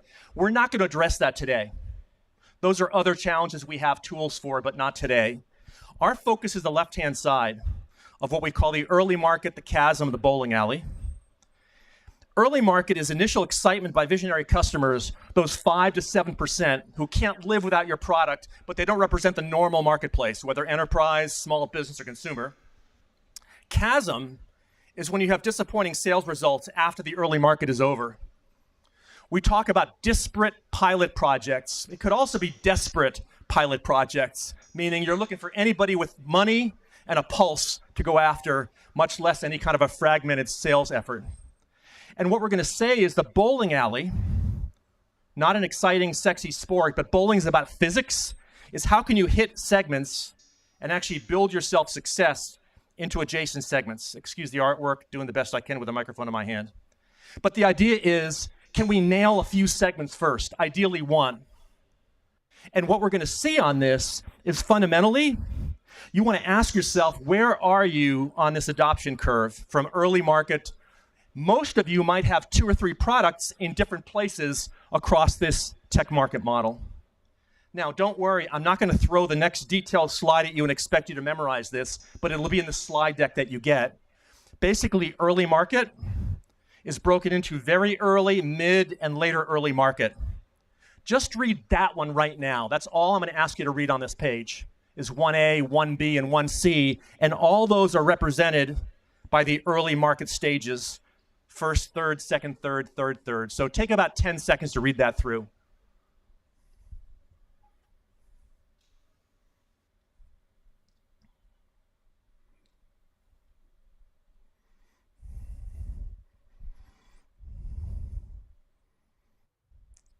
Some of you are in 1A. If you're in 1A, stop thinking about crossing the chasm. It's too early. You're still in the experiment and the alpha testing phase, not in the commercialization phase yet. But if you're in 1C, it's time to get serious. And by the way, you might say, we can't still be in an early market. We've been in the market for 5 years. You can be in the early market for 25 years and never make it across. Okay, let's be clear on that. By the way, AI was in the early market for 27 years until the last 3 to 4 years.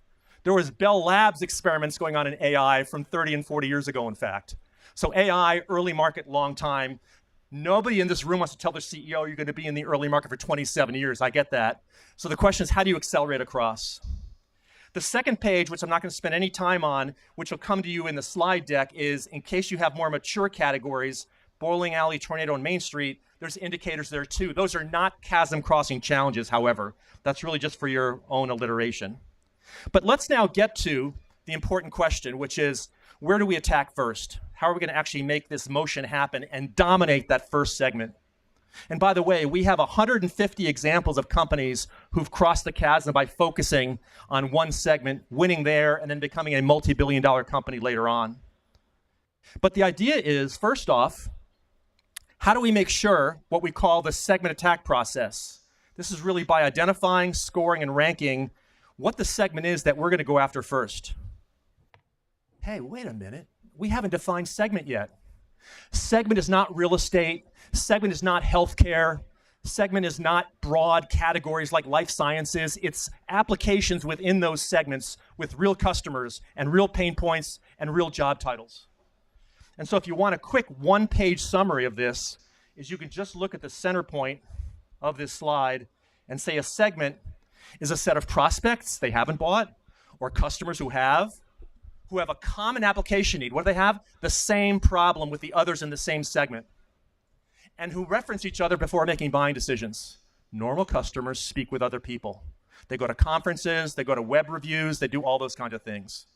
There are correct times, and I promise to fill this in when we get the full set sent to you later, when you don't need to segment and focus, but in the early market chasm crossing focus, we have to be there to really nail one segment.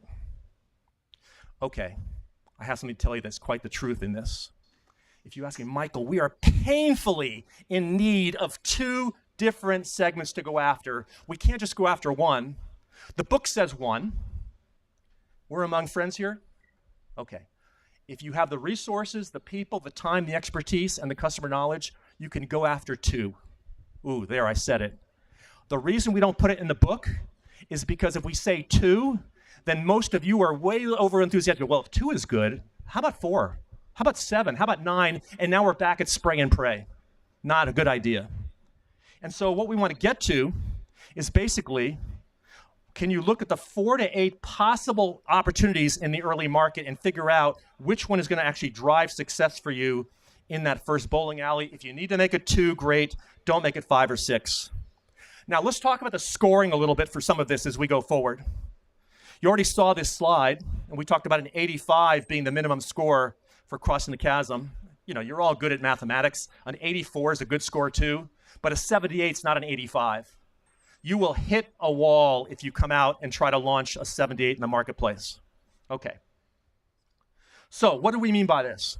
It turns out that these nebulous 9 factors each has a clear definition. The book does a better job of getting involved with this, but I'd like you to take 20 seconds and read these through. These are the exact 9 that we're just looking at here on the scoring side. Read these to yourselves.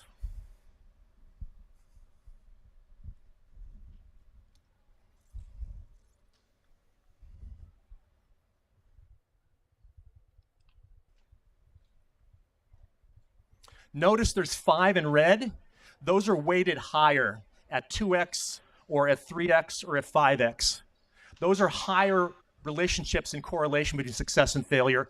I won't go through these in detail, but those are the 9 you want to think about as you go after a target segment, with perhaps the most important one is, are you solving a real pain for a real customer now? If you're going to a customer and you've got a new AI or SaaS solution, and they say, you know, I love this solution, I'm 55 years old, I'm retiring in 3 years, come back in year 4 and let the next generation figure this out. That's not compelling reason to buy. That means compelling reason to put it off till future. That's not going to help you any. If we take those 9, and as we wrap this up in the last few slides, and we say, what's some real life examples? Let me just skip to the drama here and say, every one of these companies down here, and you'll see the key level of specifics around this, is you have to dominate a market by first dominating a segment.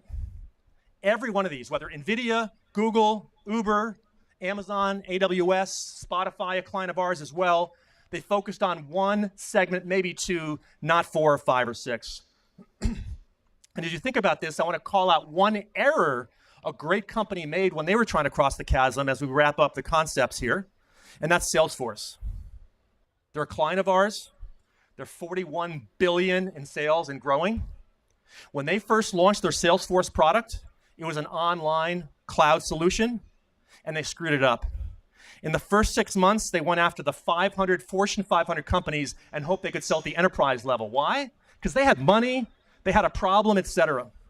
They sold into 3 accounts out of 500, a dismal failure, and those 3 were only pilots, never made any money. They backed off. And to what Mark Benioff's credit is, we'll wrap up in a minute, is they realized Fortune 500, wrong target. They went after SMBs, small and mid-sized tech companies from Seattle down to the West Coast, Austin, and a few other places, and nailed 350 accounts out of 500 when they did that. So size of company and problem and pain point, really crucial. And then if we want to pull this all together, a couple thoughts I wanted to put in front of you before we close. One is, the first 2 are important. The third one is how. Build a plan. And by a plan, don't build a 300-page document that's going to tell you how you're going to win. Nobody reads those anyway. I would suggest you build a dozen slides or less, and it has, yep, sure enough, all 9 of these attributes on them. Here's an example. This is anonymized because I had to hide it from a real client endeavor that was being done. But basically, this is the level of granularity. And yes, you can build more detail. Make your appendices 300 slides, but don't make anybody read those to understand what the hell you're doing in your marketplace. And then lastly, if we think this through, it's not just you as the CEO or you as the product manager. You want to get the entire executive team lined up on this as you move forward. So I thought I'd close with something that is, I think, somebody who's near and dear to my heart. I think you know Sam Altman. Been in the news a little bit the last 2 or 3 years. Let me finish with this, and you can think about how relevant this might be. Sam Altman says, for the people using AI, they have to find applications, whether it's in radiology, in real estate, in education, whatever. And so I'm going to be quiet for most of this and just toggle you through a few slides to give you this story. The first is that he's a big believer in this chasm crossing concept. And by identifying and scoring what needs to be put out in front, fundamentally, it's this. It's how do we cross the chasm and make it effective? And finding the right segment is not an easy thing. And so due diligence is required to make that happen. And what you're going to see is those 9 factors that you just saw me put in front of you. As we summarize this and bring this to a close, it turns out that you give it a 5, a 3, or a 1 for each of those factors. Hey, wait a minute. So what's a perfect score? 45 unweighted. You're not going to find a 45. Why? If it was that obvious as a perfect segment, you would have already found it without any of this work to be done. It might be a 38, 39, etc. And so as we think this through, the 5 times 45 is clearly the stepping stone. You take your top 6 or 8 segments, you go through the due diligence that's described in the book, you start to score them, 86 through 55, you take the highest scoring one, you do deeper analytical customer work on that, and then you build a beachhead strategy for how you're going to win. It's as simple as that and as complex as all that. And in the final couple slides, just want to put a couple things in front of you before we close. The idea is this, is don't forget these questions. The what, the which, and the how. Think of those as you're reading the first 4 chapters of the book. And finally, want to wish you real success. 26 is almost over. We're moving into 27. If you want some resources, there's no cost, obviously, for this. You've got a few choices. If you want a copy of the slides, if you want an electronic version of the first 4 chapters to share with your team, happy to share that with you as well. And if you want the template for the 9 points that you can fill out yourself, go ahead and contact me on that. Best way is on LinkedIn. So let me sincerely ask you to think clearly about avoiding spray and pray, putting the F word in place, not that F word, the word focus, and really going after 1 or 2 segments only, and that'll really blossom in many times over and become a multi-billion-dollar company if you have all the right people in place. So at this point, let me pass it over to Alok, and thank you very much. Thanks. Great, thank you. Thank you very much, Michael. Would you like to answer one of the questions which I shared from the audience? Yeah, so there are a few questions Alok had given me. One is, what's the one imperative to a leadership team in place with all of this, but all of the other stuff you're dealing with too? And that is alignment. It's a fancy word, but if you have your R&D team and your marketing team and your CEO each on a different page, you are misaligned. That's a crime, that's a mistake, that's an error. So the best thing you can do is build a 9-point plan that all of you can actually agree upon. In fact, we've gotten to the point, Alok, that we have the senior leadership team signing off on the plan just before launch to make sure everybody's engaged on it. That way the R&D director can't a year later go, you know what? I never really agreed with that strategy, but I didn't want to say anything. It's like, no, this is the time to say it before you put your signature on there. That was one question. The other one is about speed and about how can you move faster, not slower.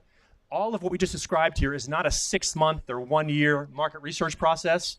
It's basically 6 to 8 weeks of your due diligence in getting this done. And you might say, that's a long time. You know what's worse than that? Is not doing this and then having 2 or 3 years of spinning in the early market and never getting across the chasm. Okay, that's it, Alok. I'll pass it back to you. Thank you very much, Michael. Thank you. Once again, we have 2 interactive sessions. One is the leadership in conversation. We would like to invite the next panel to come on stage. And then we have the second one, a fireside chat. And at 7:30, we have dinner as well. So we would like to invite Ajay Quatra and the panel as well here on stage.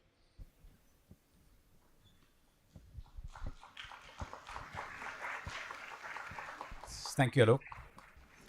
So we'll get do we have microphones for everybody or? Yes. Thank you. Hello. Hello.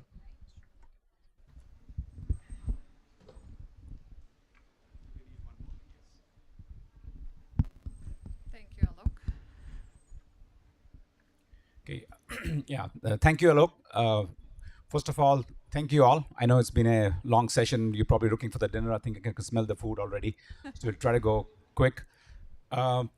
we talked about the whole theme of this whole summit today is about disruption and leadership. If you talk about disruptions, AI, of course, unless you're completely like under a rock, you're probably seeing it everywhere. When I think about disruptions, of course, change is the only constant we know. But AI is one of those what I call the Texas size disruptions. Being in Texas, you have to use that metaphor. Whether you like it, love it, hate it, you're going to deal with it. So, and today, in the previous conversations, we talked a lot about general stuff. So what better than try to connect to some real examples of real, use cases and what's going on. We have a very diverse panel. I would like the panel to introduce. I think even the word of AI, I would like to start with ladies first. Maybe, thank you. So. Hi, my name is Leena Manwani, and I am multi-unit franchise childcare operator, as well as the CEO of Fintra. And again, Fintra was built or was founded with keeping exactly the problems that businesses face today, which is, trying to do things faster, sooner, quicker, but with less resources. And, we still need everything to come together. So that's kind of where, Fintra originated from. And, excited to be here kind of in the middle of all the innovation in Austin. All my businesses are operated here. And, it's wonderful that Texas is providing that full steam, support for us entrepreneurs. Thank you for having me. Thanks, Leena. Maybe Corey, if you want to go. Thank you for having me this evening. My name is Corey Wilburn. I'm the Chief Information Officer at the University of Texas McCombs School of Business. I'm excited about this topic. I hate disruption. Also, I kind of like it too. So I'm excited to get to talk to you about this in the panel today. It's like spicy food. That's right. That's right. So please, Arjun. Thank you, Ajay, and thank you to the entire council for inviting us. I'm absolutely delighted to be here. My name is Arjun Sethi, and I lead the public sector as well as the aerospace and defense business for HCL globally. I think the best introduction that I can give to you is that we are proud members of the Texan family. We have more than 25,000 people in the US, of course, but more than 3,000 of them are based right here in Dallas, in Texas. And HCL Tech would like to present itself. The stated vision of the company is to be the leading AI solutions company in the world. And I am excited to talk to you about what we're doing and look forward to your questions. Okay, thanks, Arjun. So maybe, Corey, let me start with you because you are in academia and, I talk to a lot of business leaders and all that, but academia is very interesting. Yeah, because you think about AI, do I need a degree or not? How are you dealing with all the students' questions and exams and teaching, and you have your own IT? Like, if you throw some light on what's going on, because it seems like a crazy place to be right now. So it absolutely is a crazy place. So my world, I run IT at the business school, and so that means we support the students and we also support the faculty and the staff as well. So supporting the staff is just like you running a business. I have staff that work there that we want them to use AI to be more efficient in their job, to be more effective, to help us increase our enrollment. Obviously, our faculty, we're supporting them in research as they're out and going to learn more about it. And we certainly don't tell them what to research, but we help them get tools and services that they might need to move their research forward. And with students, that can be the hardest part, because on the one hand, we want to empower them and teach them how to use these tools when they go out in the world, but we also want to be sure that we are providing academic rigor, that it's hard to get a degree from a school like McCombs. Like, we want it to be a challenge, and it can be difficult to empower someone, but also at the same time limit the use of those tools so that you make sure that they're actually learning the fundamentals. It's an exciting place to be. It's a very difficult and challenging place to be. And in the public sector, where funding can be a challenge as well, that's just an extra hurdle that's in the way. So I love what we're doing. At the same time, there are some frustrating days as you try to find the way forward through this disruption. Yeah, I actually had one more question from a student perspective. You hear nowadays, do you need a degree, or what's the value? people talking about apprenticeship and all that. So are you seeing this as kind of a like a fundamental or a seismic shift in the academia, or is it more of a passing storm that'll settle?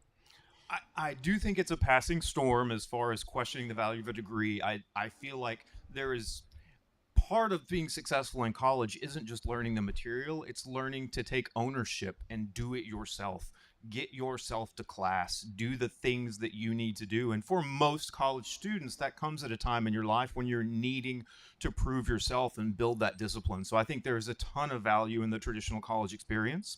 At the same time, I can acknowledge that we in higher education need to evolve. And so I think there are a lot of really interesting ideas out there. Governor Abbott today has started pushing college to bring a 3-year bachelor's degree instead of a 4-year degree. Yeah. That's a very compelling idea and something I think we should look at. There's another topic out there about, they call them micro-credentials. So stackable credentials where you could take a series of different classes to really kind of assemble your own degree. And maybe you don't want a whole degree. Maybe you just want that credential or 2 or 3 credentials to help you get a job or to help you get a promotion. So there are some really innovative ideas out there that we do need to look at so that we can evolve that educational experience. And also, I think there's still a ton of value in the traditional 4 years at college and figure your life out, get yourself to class. Yes, there is so much more to the learning. Yeah, no, thank you. So Lena, maybe changing gears, with since you're being representing here like the startup community and small companies, small medium business. So how are you seeing this whole AI? Because you can see this as a superpower. Yeah, you certainly don't need a huge staff. You can do a lot of things.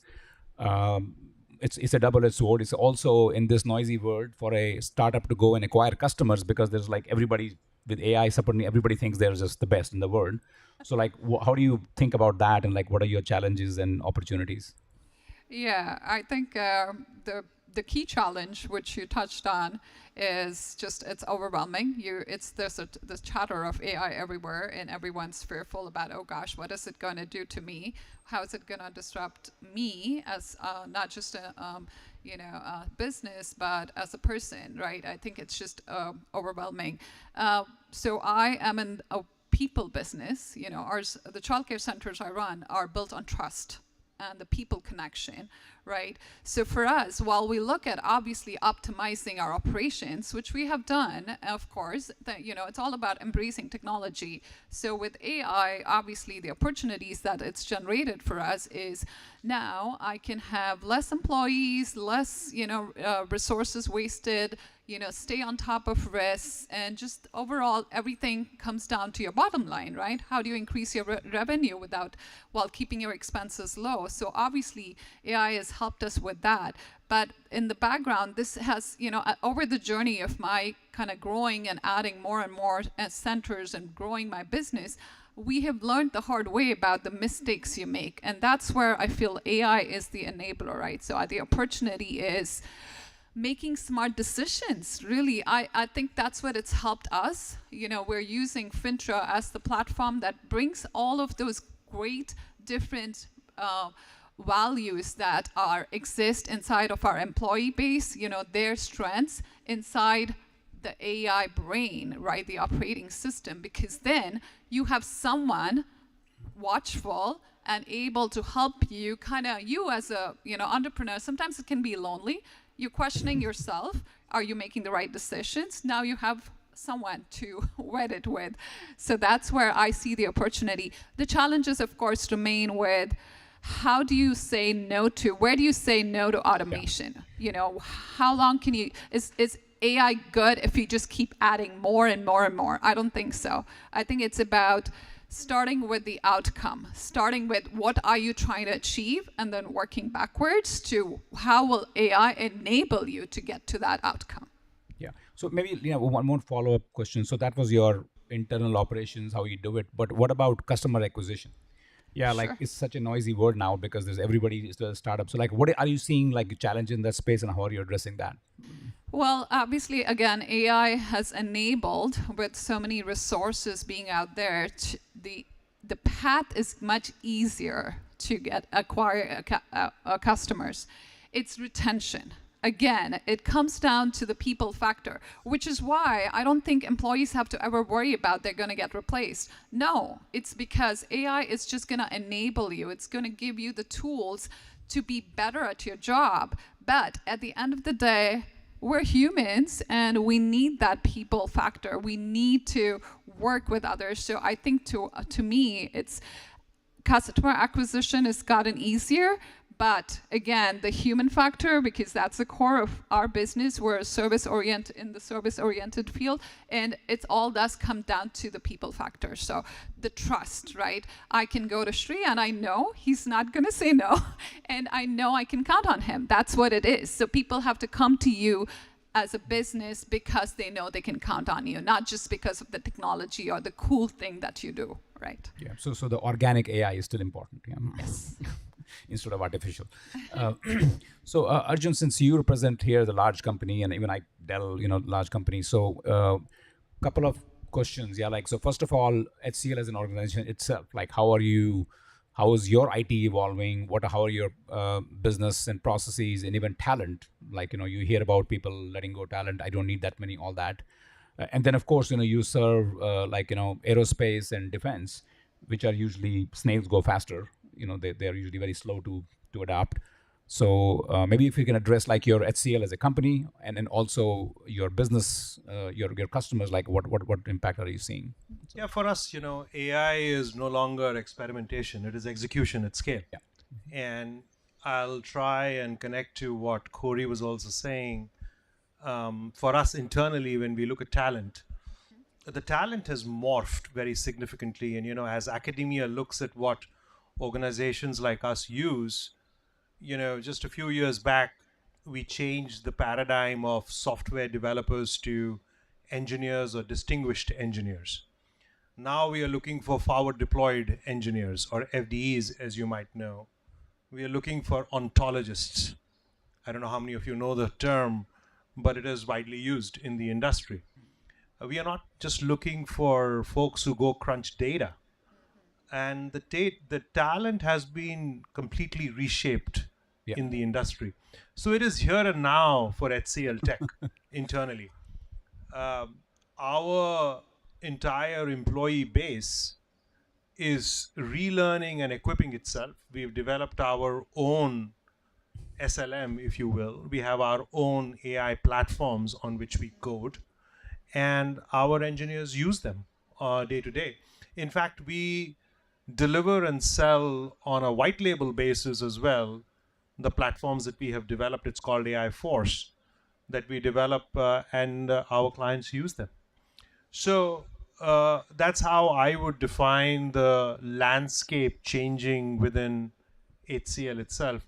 Coming to aerospace and defense, listen, the industry is an industry that is a highly regulated industry. Exactly. Yeah. So the adoption is slow.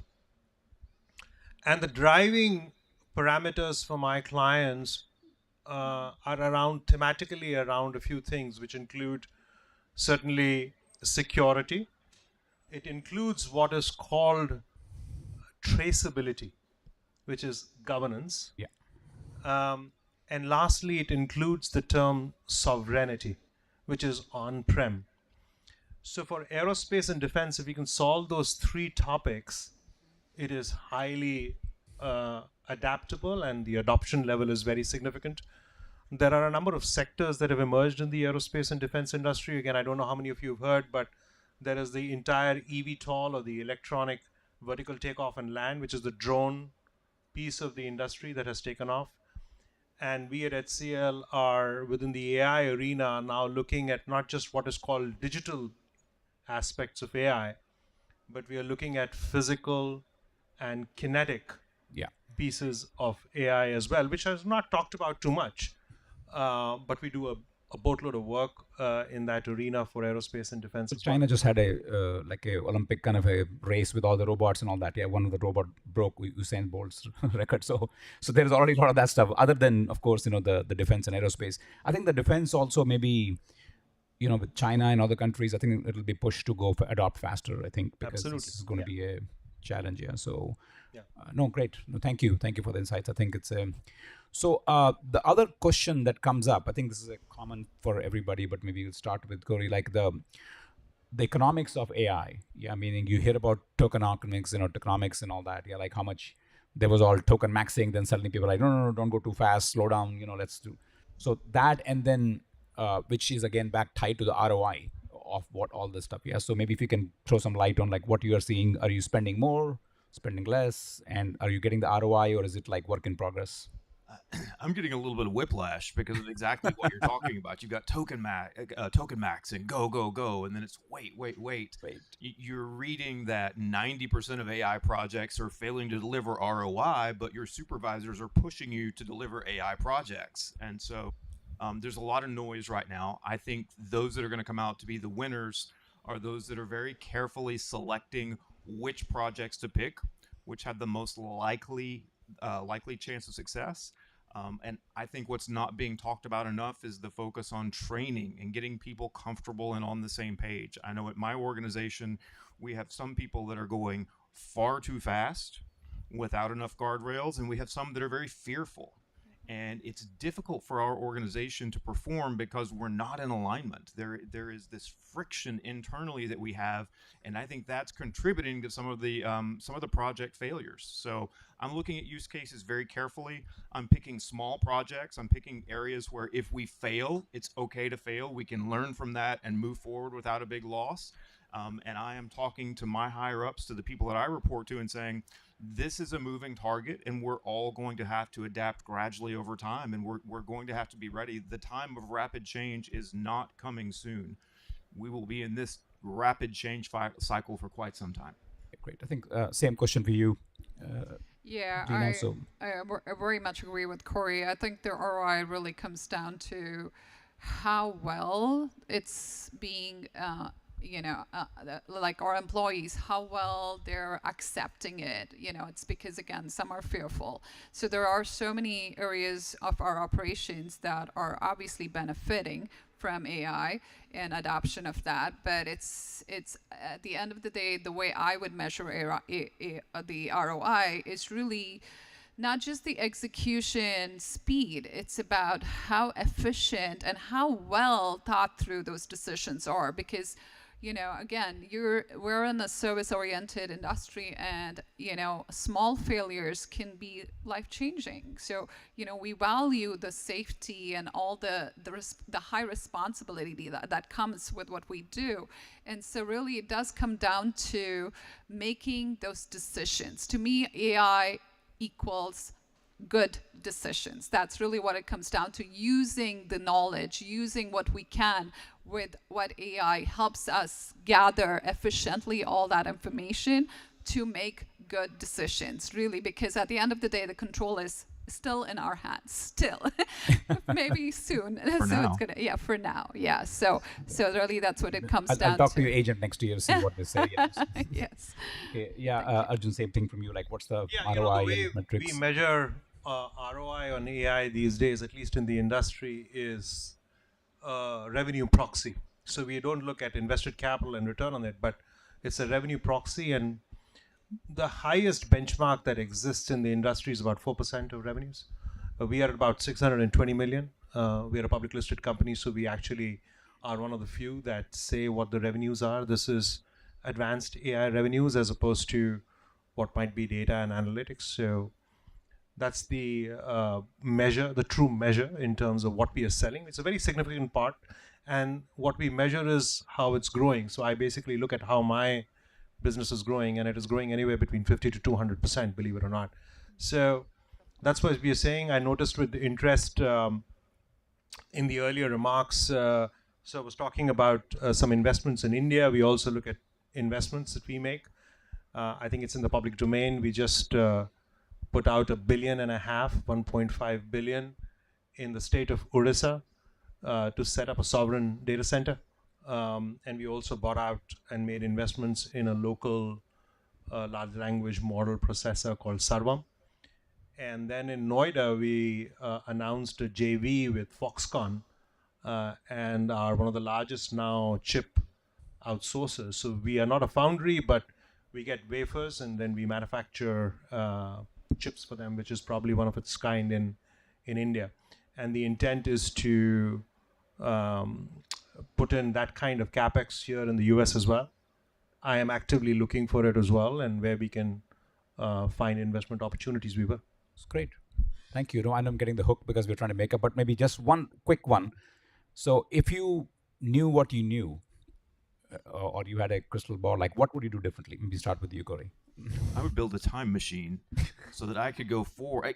I think there's a lot of conjecture about where things are going, and Elon's probably right. We're going to land in a place where the robots do all the growing of the food, and we have to find other jobs. And Yeah, that's the real estate on Mars. exactly. At some point, we probably end up there, but there's a whole lot of different things that could happen between here and there.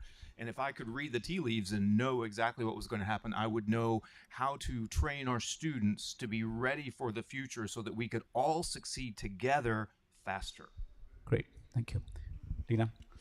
For me, I think it really comes down to the processes that are built around businesses. So if I could just go back in time, it would just be about how we build the processes, kind of do it not now. Now we're layering the AI on top of the processes and expecting it to work, and it's kind of working, but not quite.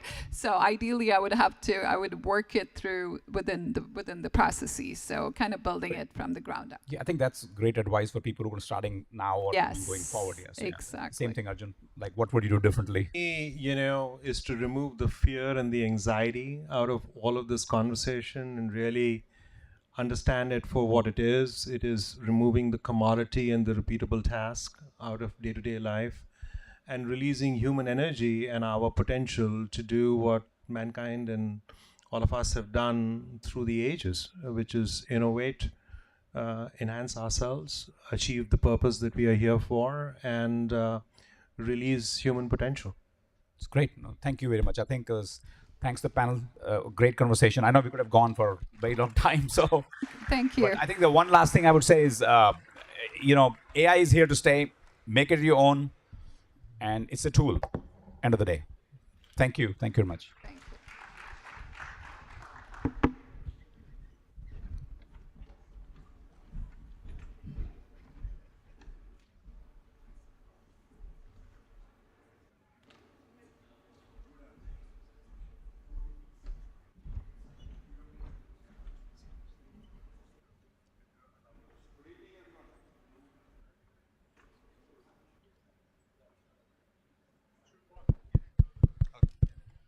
Good evening, everyone. Good evening, everyone. There you go. I know dinner's here, and this is the last session between dinner. So I know we are between dinner and the special session, but let me tell you, this is going to be a very interesting session. We heard about geopolitics, we heard about economic development, we heard about AI, but this is a slightly different angle about building and scaling your enterprise, and hearing the angle from a $100 billion plus private equity firm and a successful founder of a cybersecurity organization and an investor. So it's my pleasure to invite my next guest. He is a senior advisor at Vista Equity Partners, $104 billion firm, very well known. He's got many other roles, corporate director of many organizations. The list is long, and I'm not going to go on the list here. And he's also a civic steward. Ladies and gentlemen, please welcome Clifford Chu. And my next guest is a CEO, co-founder, and now a board member, and also investor, Austin Football Club. Also invests in the Austin football team. Tanuj Gulati, please.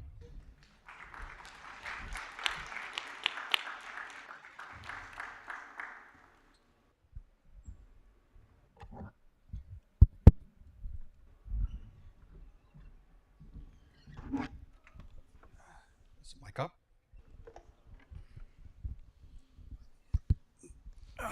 Thank you, Clifford. Thank you, Tanuj. I'll get straight into it.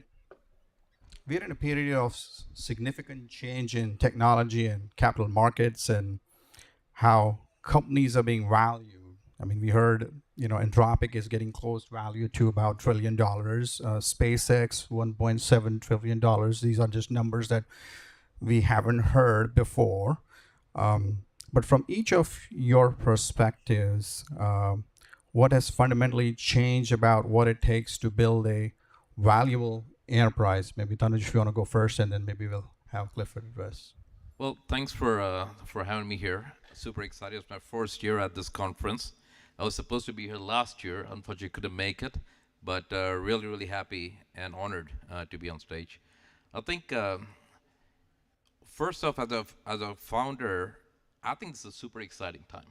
It's a phenomenal time to be there at a time of such tremendous amount of innovation and tremendous amount of change.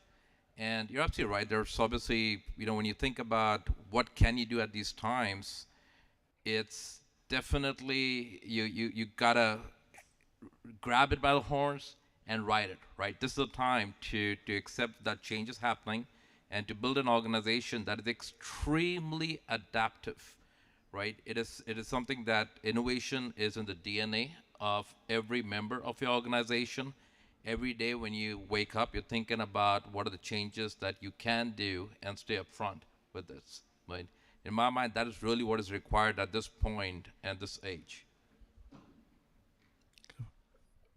Delighted to be here. Clifford Chu. Congratulations to the summit, 4 years. To your question, what has changed is we used to be growth at scale, and we would pay for companies based upon that growth. But what has changed is investors realize that not all these growth companies were worth what we paid or will survive. So they're looking for a much more durable business model. And indeed, investors are paying more for profit or for the outlook of profit and efficiency. So instead of paying a multiple of revenue, it's a multiple of a profit, or at least a gross margin. And that is one of the biggest changes. Interesting, Clifford. I was talking to a SaaS company, and one of the interesting that they mentioned is outcome-based pricing in the industry versus a per seat-based pricing or other subscription model. Any thoughts, maybe, or comments on that? Yeah, I think first off, the seat-based pricing is literally not even possible at this point, right? You have agents that are working in organizations that act like humans, and the number of seats are reducing. That's really where, we saw a lot of the SaaS companies' values, stock prices go down. That was kind of the fear that was coming from, right? There's seat-based pricing, and that seat-based pricing is going to go down. The revenues are going to go down. The new pricing model is based on outcomes, but when you start defining outcomes for an organization, that itself is changing as well in the AI age. And I think the organizations do need to be ready to change their pricing strategies yet again once they see a full adoption of agents. And probably in the next, I would say, 12 months to 36 months, we're going to be talking about a totally different model than just simply even an outcome-based model. The customer, and that's how we price AI-related product, it's how much return the customer gets from paying for that software, that agentic AI solution. And one is outcome, another is how fewer human resources are needed to do the function. So there's a blend of outcome and also cost reduction in terms of people. But we are still, as Tanuj said, not set yet in the model, partly because even the cost of AI, large language models and others, is dramatically changing, for the most part coming down with the open weight models. So I want to add something, Tanuj. So if businesses who are signing up for software purchases or licensing, what should be the duration of the contract if the pricing model is going to change down the road? I mean, that's another interesting that, begs a question for business leaders. That's true. I think, and we have seen that, right? If you think about the last 24 months, ever since AI has come out, companies had pulled back on buying software because they just weren't sure what's going to happen next. Are we still going to have a need for this software, or maybe we can just develop our own?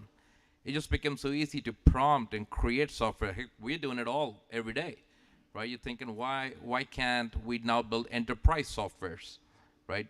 But truly, the reality is companies have complex workflows. Those workflows are not what they're really good at solving.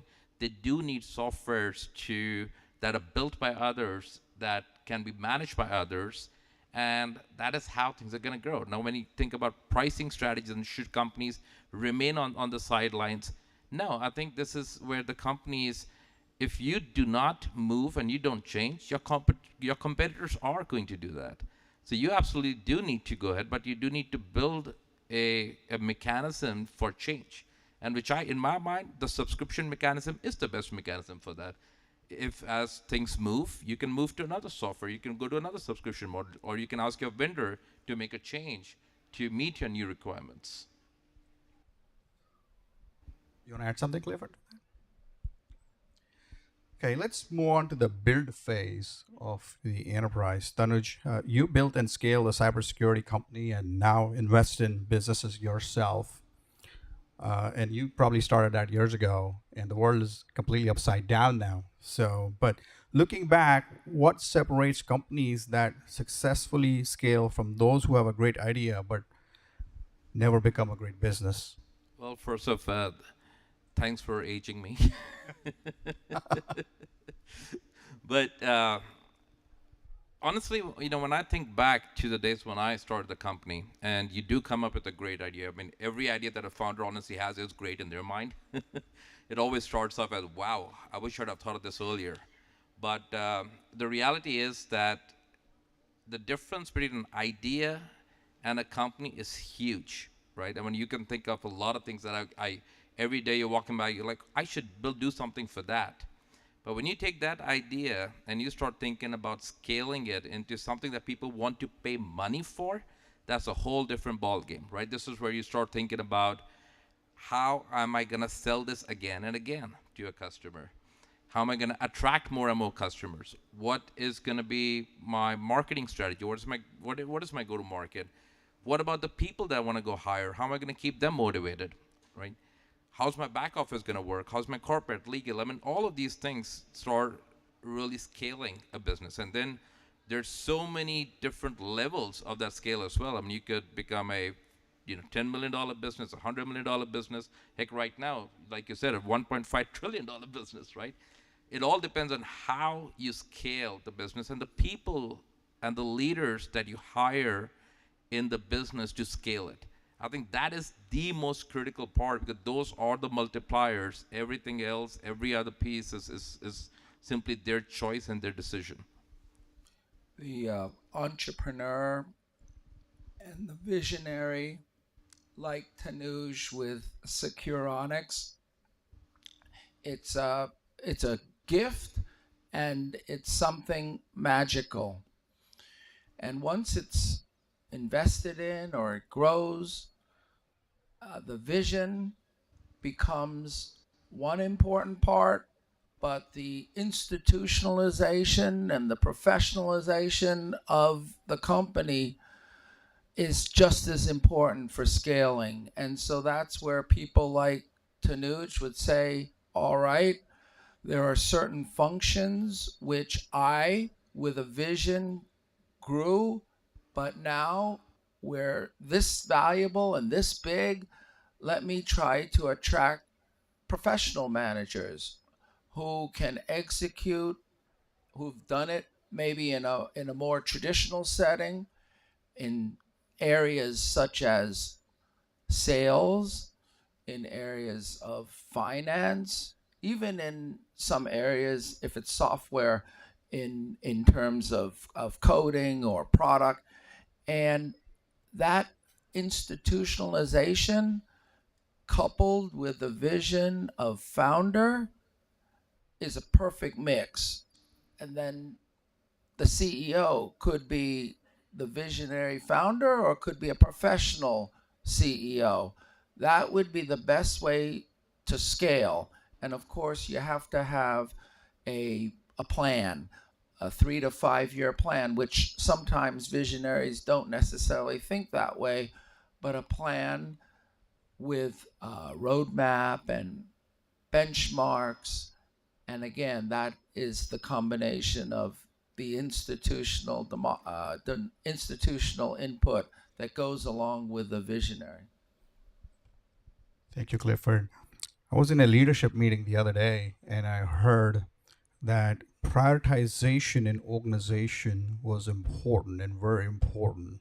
But in the age of AI and agentic AI, it has become even more supercritical of prioritization of your portfolio and your projects within the organization. Any comments? Maybe either of you want to take that? Well, if you want to prioritize, just ask AI. But the reality That's one approach. Yeah, right. I mean, that's the direction that everybody's going in right now. I mean, from what gift should I buy for my wife to what strategic initiative should I be investing in. But in all fairness, I think when I think back to me running the company and how we would prioritize, right? And you always start thinking about all your stakeholders, right? You think about what does a customer need right now? What do my employees need right now? What do my investors need right now? And obviously all those requirements and needs are disparate, but then you try to normalize and figure out where you're going to get the most value from. In today's age, when I think about AI, I think utilizing AI as a tool to make these decisions faster is the way to go, right? It's not really it's something that you need to be fighting against. You need to actually be using it in every aspect and figuring out how do you make these decisions much more finer, and how do you get that information back from your customers and your stakeholders much faster, right? Real-time value, real-time decision making is really what it can enable. I think it's table stakes for every company. It could be a software company or making a widget. Any company that the core business functions should all be reviewed for how I can leverage AI if it's possible. In addition, if you have a product or a service which can also be AI enabled, then you get the extra benefit of not just efficiency in the core business, but also some, like in software, agentic AI type of product, which will be extra. And so what we do as a private equity fund, we look at all our companies and say, we're going to bring the profitability up because we're going to put it to our core operations. But there are going to be some companies, hopefully a lot of them, like Securonics, who, if we take our core products and we can have special outcomes and we can save lots of cost at the customer base. So these are commercial products that are AI native or AI enabled, then it's extra. And it's those two elements, commercial product and core business, that can change the multiple. In software, we have a rule of 40, which is the revenue, annual revenue percentage plus the profit margin. If we could get it to 40, we probably can sell it very well in the public markets or to strategic buyers. But with AI, if it's working both for the product and for the core business, we can get to the rule of 60. So, 30% growth and 30% EBITDA margin, that kind of thing. And that's the goal and the hope with AI.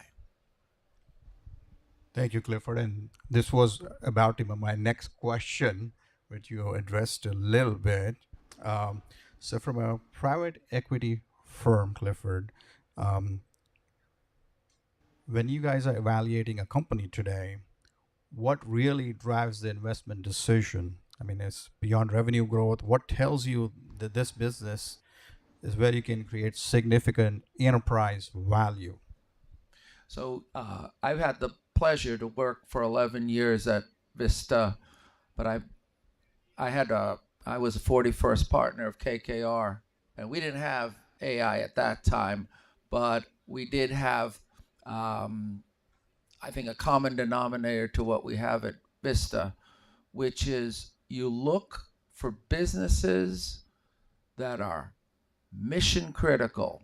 Whatever they're doing, product, service, mission critical. And the customers of your product and service, they have to be sticky and generate recurring revenue.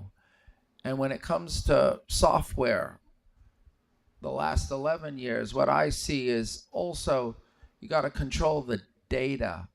So software companies that can control the data and then apply pattern recognition to it and AI will be able to differentiate themselves. And the final thing is when you're involved in regulated and highly compliant workflows, or your environments like banks or government work or others, very, very sticky. It's very hard, even if you have a very flashy venture capital startup and they say, we can do it better, faster. The customer base, they're cautious. They don't want to take a chance. Thank you, Clifford. We're going to move on a little bit because we're running short of time, but value creation, maybe, Tanuj, if you want to talk about, from a founder perspective, what creates value maybe in today's era for a successful exit? So I think first off, when you start or run a company, you're definitely not thinking about the exit part, right? What you're starting to think about is the customer. How are you gonna provide value to those customers? And I urge everybody to honestly just think to that part when you're building a company, is you are gonna generate enterprise value when you have happy, successful customers. You have employees that have reached a stage where those guys are able to contribute maximum into the company, right? And that starts snowballing from there. I mean, I can tell you at Synchronics, we went from an on-prem solution to the cloud solution, from a enterprise license model to an ARR-based business. And when we moved to the cloud and we started actually providing our customers with a service that they really liked, our business grew by hundreds of % year over year. And that's where even right now with AI companies, that's honestly what you're seeing. There's a true focus on how can our customers use them and even if it's really based on what outcomes people want to see out of that as well. So customers and outcome. Thank you, Tanuj. Closing, maybe Clifford, if you want to take this one, maybe 60 seconds. For the founders, executives, and investors in this room, if you had to give them one piece of advice about building enterprise value over the next few years, what would be that? Make sure you have tremendous go-to-market skills as well as a go-to-market sales plan. Attract the best talent, CEO and all the executive team. Spend a lot of time aligning engineering and coding together. And finally, those core operations to make them as efficient as possible. These are the 4. Got it, Clifford. Do we have time for one question maybe from the audience by any chance? Maybe we can take one question from the audience. Right. So, any question for? Okay, there's one question from Usha. Go ahead, Usha.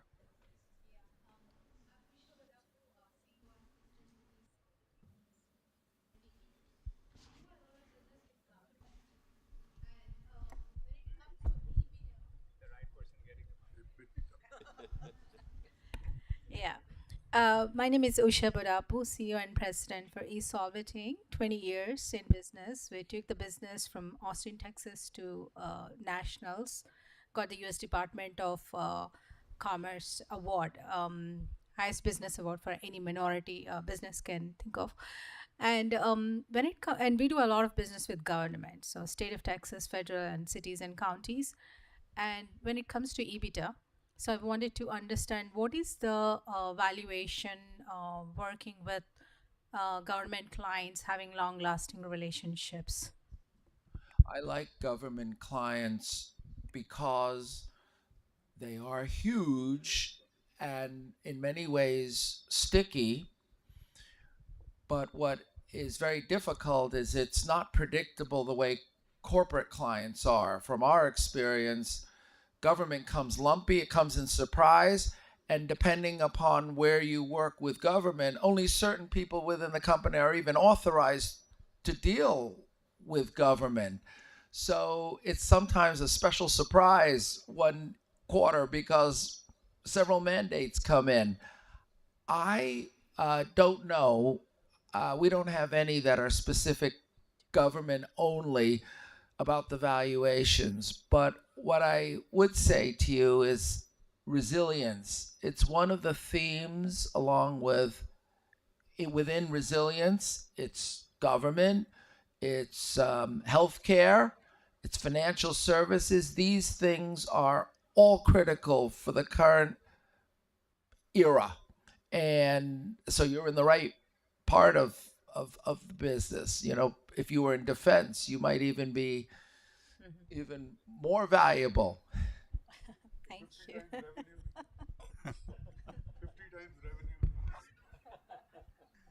Well, I think we are out of time, but ladies and gentlemen, please warm applause for Clifford Chu, Tanuj Gladi. Thank you, everyone. And they're going to be around here, so you can ask questions to them. Thank you.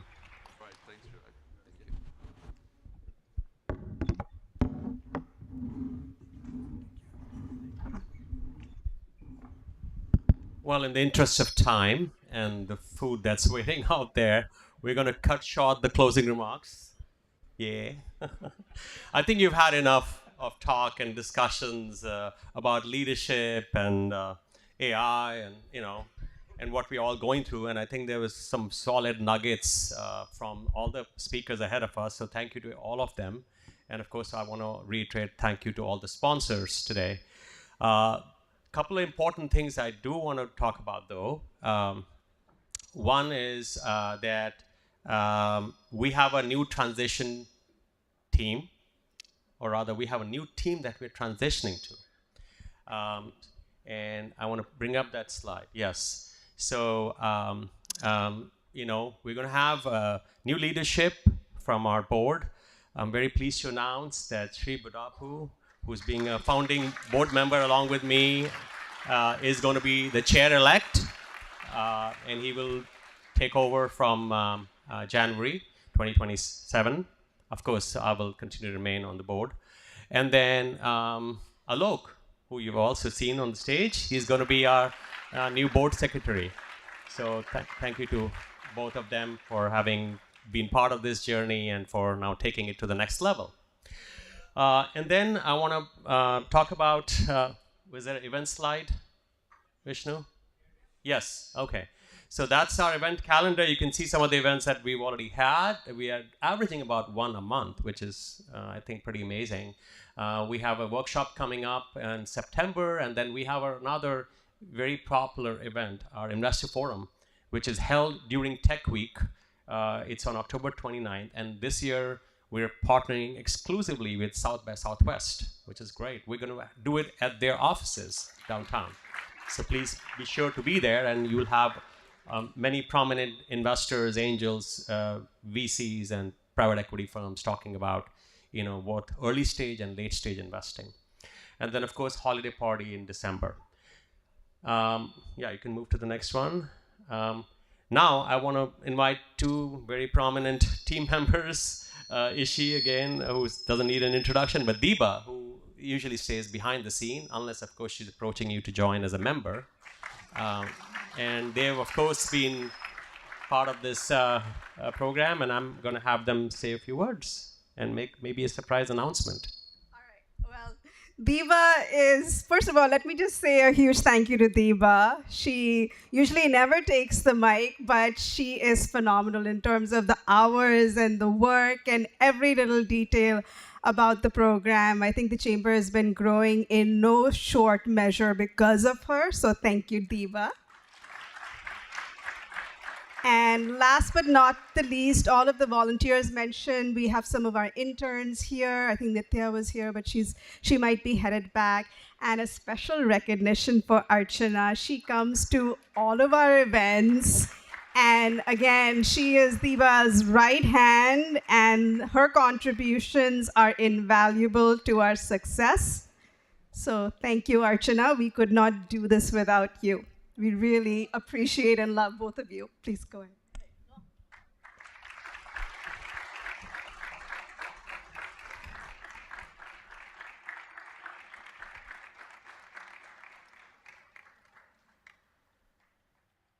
Thank you. And last but not the least, Paris. He's phenomenal. And you'll see all of our events, pictures pretty soon. And Santosh and team at the back, they have been streaming this event live. And again, all of you all are rock solid supporters. So thank you so much.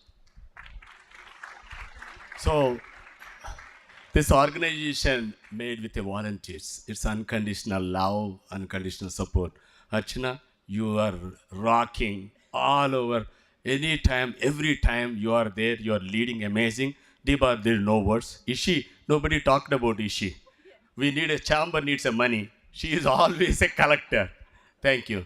First of all, thank you, Anupam. I just wanted to, shall we call all the board members here?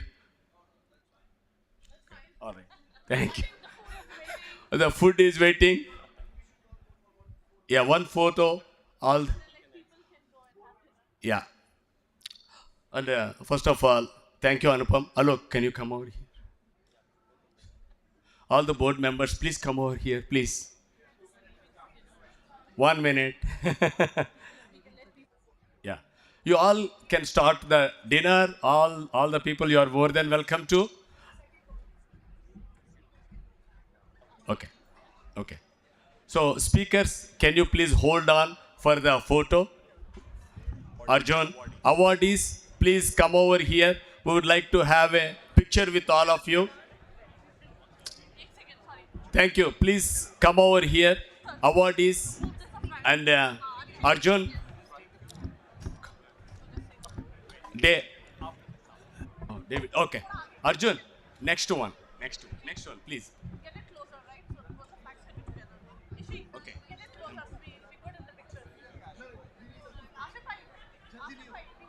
Picture this. Come. Huh? Middle? Okay. Okay. There is Asif bhai. Arjun? Arjun has. No, I'm not Arjun. Sorry. Asif bhai. Ajay, come here.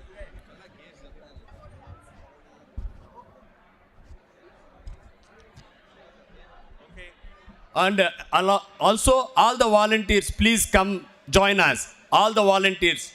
Without you, we can't do anything. Please, the volunteers.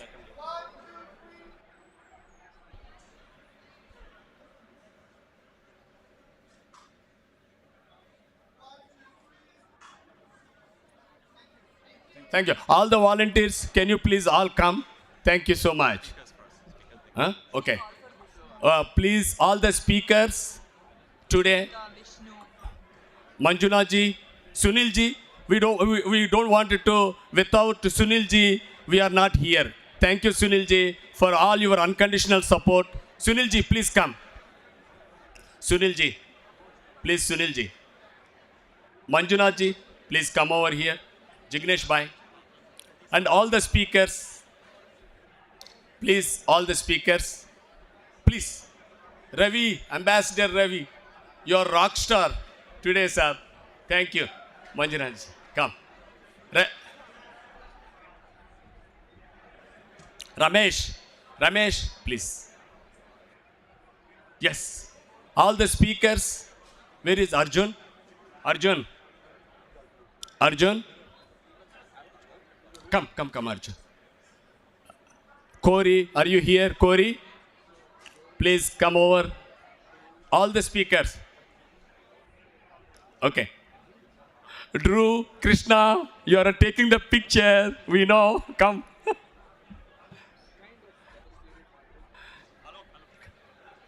Alok, come. Drew, Krishna, please come. Everybody there? Okay. All right. Please. Oh, thank you. Thank you, sir. Thank you.